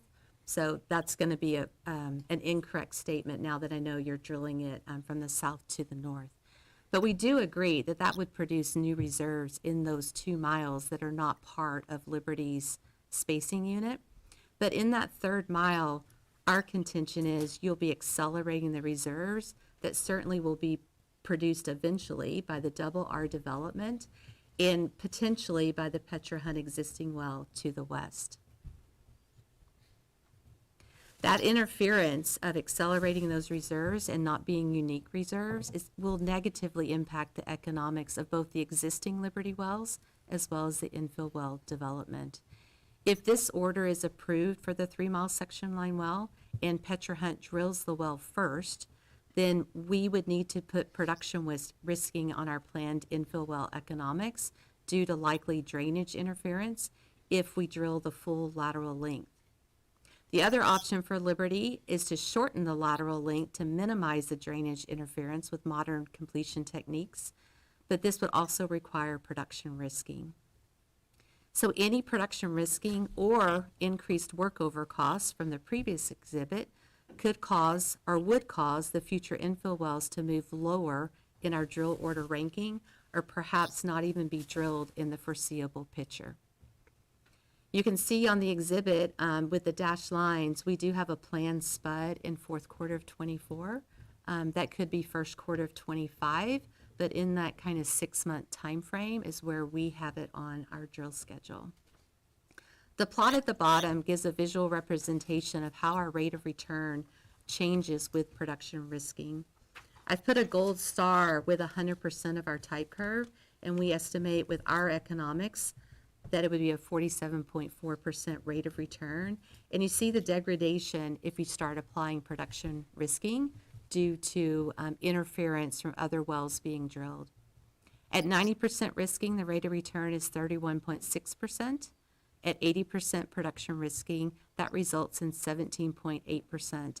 And that's well below our internal project hurdle. And that goes back to when I said, I'm not sure these wells would get drilled in the foreseeable future. The economics are based on the text box that's in the upper left corner. You can see that we're estimating for, this is the 2-mile lateral double R infill wells, that we're estimating a 400 MBO, a 500 MBOE. The IP of our oil is 960 barrels of oil, B factor of 0.9. Our drill and complete and facilities all-in cost is $7.283 million. We're using an oil price of 70 and a gas price of 3 to run the economics. Our OPEX, we're using $7,000 fixed and $7 per barrel variable. And our 8/8 NRI in this DSU is 80.6%. Stacy, just to summarize, you said an awful lot with respect to that exhibit. Is it a fair statement that if Petra Hunt is allowed to drill its 3-mile section line well, that there's a possibility that the economics will be such that Liberty will not be able to go forward with the 4 additional infill wells in 33 and 34? That is correct at this commodity price. If commodity prices increase, then obviously that would be a different story. And do you believe that the 2 existing wells that are in drilled, completed, and producing from 33 and 34, do you believe that those 2 wells will effectively and efficiently drain that spacing unit? No, Okay. You need additional wells to drill the space, to drain the spacing unit. absolutely. Okay, let's go on to the next exhibit then, Exhibit 4.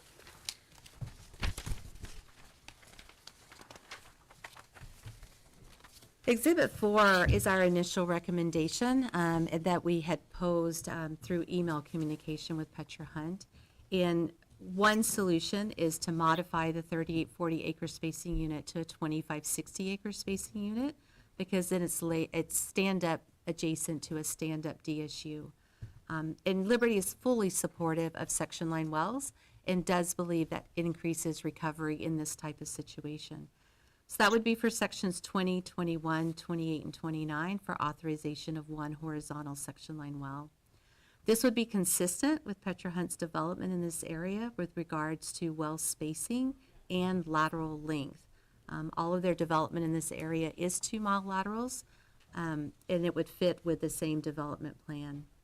The interference with Liberty's existing and planned well bores in section 33 and 34 would be minimized, and this would provide Liberty an incentive to drill the infill wells at full lateral length on our drill schedule as planned, rather than factoring risks to production expectation or increased workover cost, which could possibly delay or forego the rest of the development.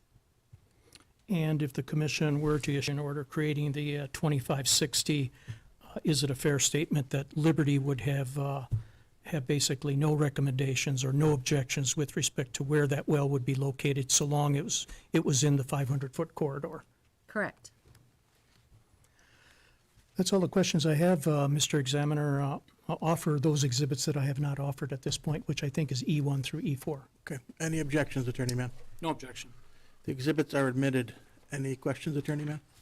Yeah, Ms. Strickland, I think probably just look at E2, and I want to look at the proposed wells that Liberty might be looking to drill, the new ones with the dash lines.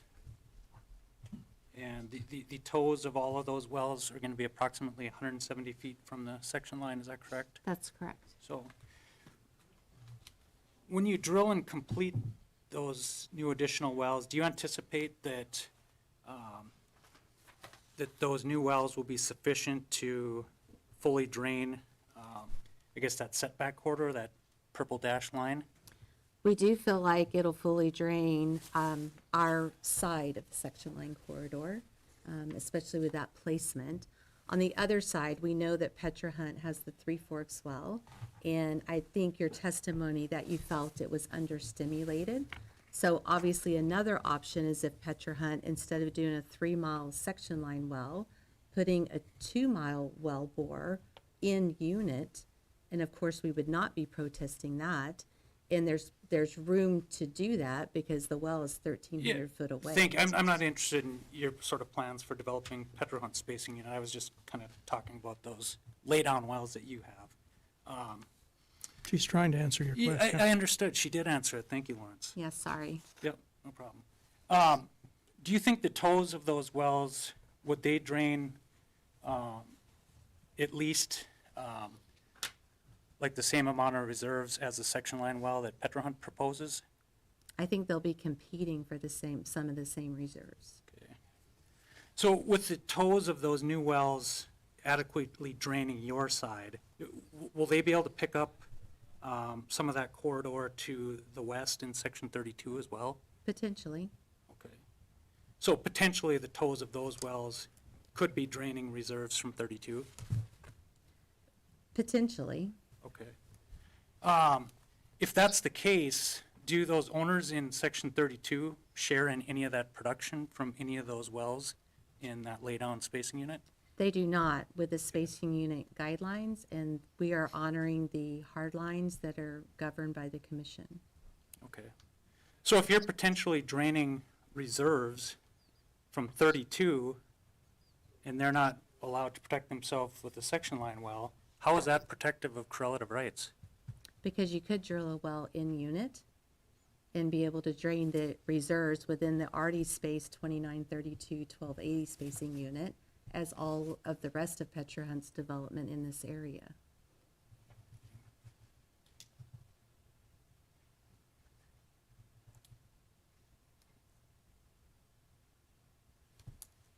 So essentially Liberty doesn't want the section line well between 32 and 33 because it could impact their development, but they have no concerns with their wells draining owners in 32. Mischaracterization of her testimony. That's my question. Do you have any concerns with your wells draining reserves in section 32? Our wells are within our spacing unit, honoring the setback set by the commission. As would the proposed well that Petro Hunt plans to drill. And I think that's for the commission to decide if there's going to be interference and waste of drilling that well, or if there's another option to drill a well within the spacing unit that's already established in 29 and 32. Okay. Or to shorten the section line well. Thank you. You bet. I have no further questions. Any questions from the staff? Stacy, Exhibit E1. Are those blue and green lines just pipelines in the area, or do those represent something else? Those are Liberty Midstream Solutions. The blue is a water line, and then the green is a gas line, and there's actually green and blue on top of each other, going from section 25 to the east. Okay, and then looking at E4 is because there's I guess we could look at another one too, but there already is a Three Forks well in there. Is there a reason why you're not offsetting or adding any Three Forks wells additionally with the Middle Bakken? Yeah, that's a great question. This development was in 2018. Some of our initial HBP wells where we did land our well bores in both formations. And through studies in this area, as well as in particular Hess development in this area, where they have moved to Middle Bakken only, so has Liberty. And Middle Bakken only is talking about the landing zone.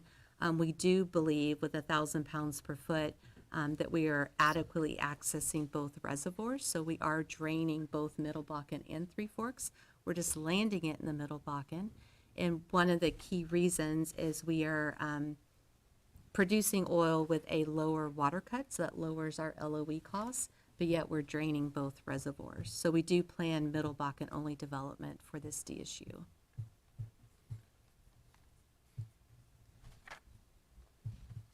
If the Petro Hunt well is allowed on the 3840, would Liberty still drill those 4 additional wells in section 33, 34? Well, that's a great question, and it really goes back to the chart that I had on Exhibit E3 with the economics. And we'd have to look at the risking that we would place on that and what the commodity price is. We certainly would not be drilling it this year or early next year, and it would slide back significantly because we have other projects with a higher rate of return in PV if we have to risk this project.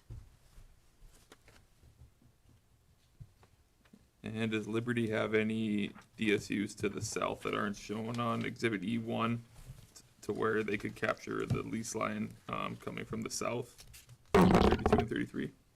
Does Liberty have any DSUs to the south? Yep. No, Okay. we do not. Thanks. And one other thing, if you don't mind, you brought up with it being in the Middle Bakken. I think that plays a role too, with the section line being landed in the same formation as our planned development, because you're going to have frac interference regardless of the landing, but it's going to be magnified when you're both landing in the same reservoir and doing modern completions. Thanks. Stacy, with respect to your your completions on those 2 existing wells, they're drilled to within 170 feet or just outside 170 feet from the section line. Did you frack out the shoe on those 2 Yes. existing wells? Yes. And so your take point for those wells is at the shoe, that it's producing oil from the shoe on those wells? Correct. Okay. Have you done an evaluation on the product? Are you able to, or have you done an evaluation on the productivity of those wells from the shoe? Are you able to attribute how much production from those wells is attributed to the shoe or to the portion of the well that is within that corridor? Yeah, I'm not able to allocate throughout the lateral. I can't tell you how much is at the toe versus the heel.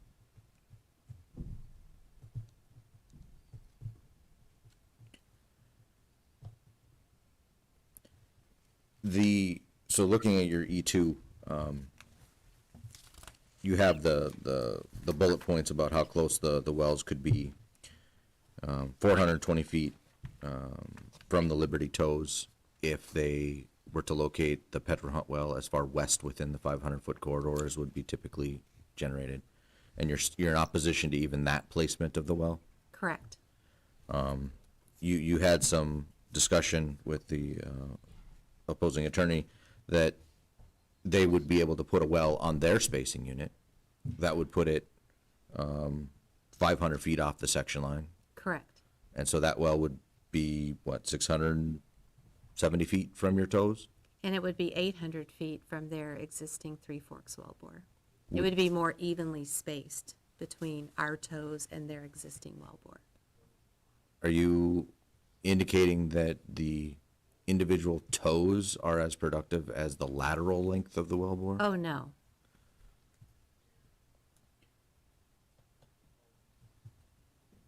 Would you, so do you still have the same concerns if the wellbore were to be located at 670 feet? So just within the 500-foot corridor on a normal spacing unit? And that well being 670 feet from the toes of your wells, do you have the same concerns about frack and clean out? I would not have the same concerns as what we're representing here. It is closer than our development and certainly their development with the modern fracks. So I would still have concerns, but it wouldn't be as magnified as the concerns in the protest with it being in the section line corridor.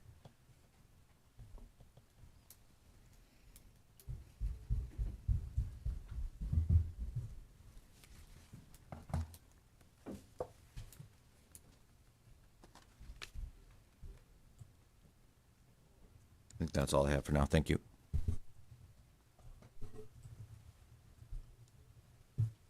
Stacy, what's what's Liberty's stage length in wells in this area? We're doing 1,000 pounds per foot with 27 stages in a 10,000-foot lateral. Stage length, I should know that off the top of my head, whatever 10,000 divided by 27 is. And we do 15 clusters per stage.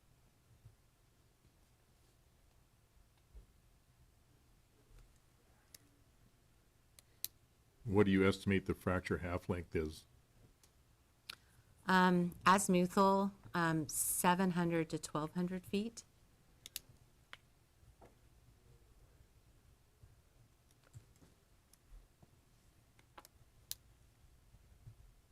Has Liberty drilled any lease line wells where they are drilled past toes of existing wells?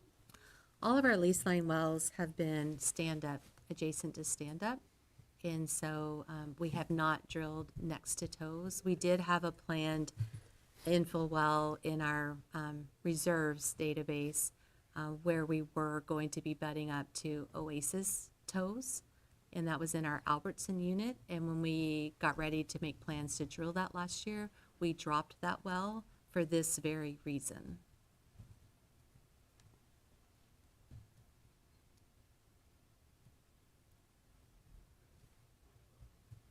I believe in your testimony, and you can correct me if I'm wrong, that the toes of your wells will drain the lease line area, and the existing Petra Lovedall well would eventually drain the lease line area on the west side? It could. I know the Petra Hunt testimony, they feel like it's understimulated, so I don't want to speak to, my assumption is over time, eventually it would drain that full area, but that could certainly be debated on, I think it's 400 pounds per foot with that Three Forks well. And if that's the case, then potentially you would need a well there. I would just ask that it be within the unit, preferable over in a section line corridor.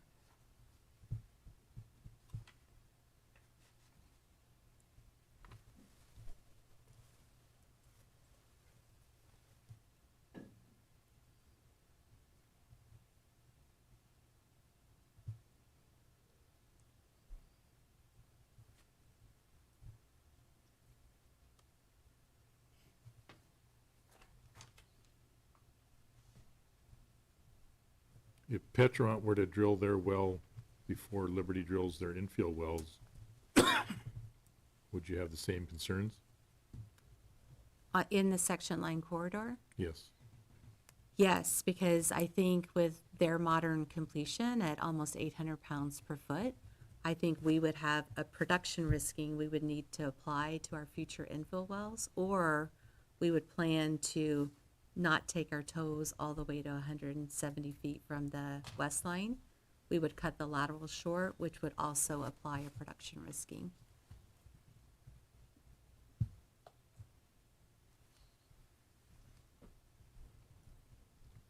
Okay, thank you.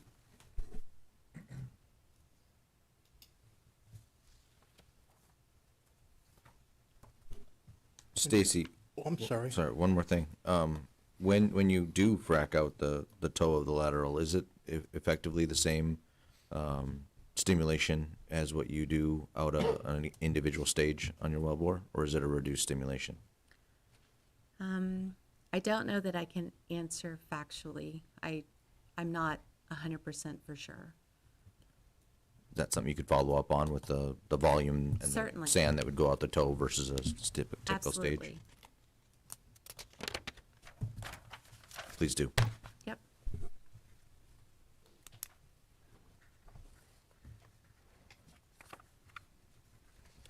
Anything further?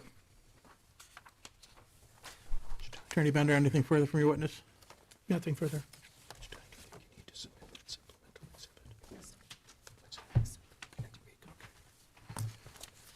Mr. Examiner, there was a request for a supplemental exhibit. Let me get to a calendar here.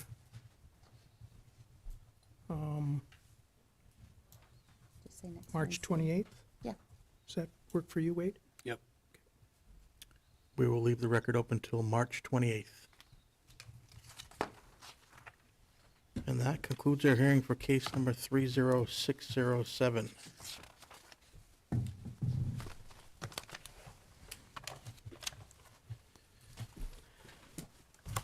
Case number 30723, a motion of the commission to consider the termination or any other appropriate action of the Eland East Lodgepole Unit, Stark County, North Dakota, operated by Wesco Operating Company, Inc.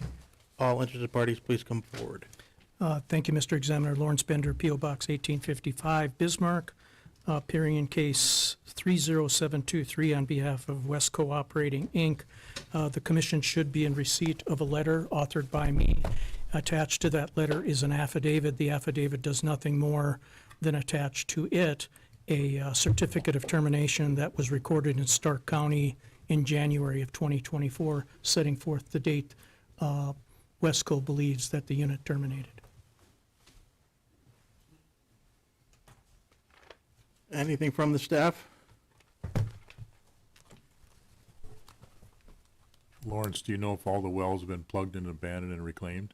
My understanding is all the wells are plugged and abandoned, all the sites have been reclaimed, but the bond hasn't been released because I believe there's a few sites that still need some grass to take hold.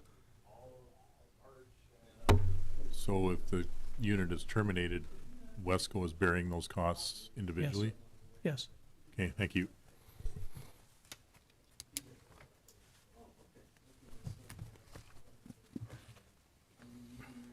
Lawrence, anything further? Nothing further. Thank you. That concludes our hearing for case number 30723, and that concludes our hearings for the day.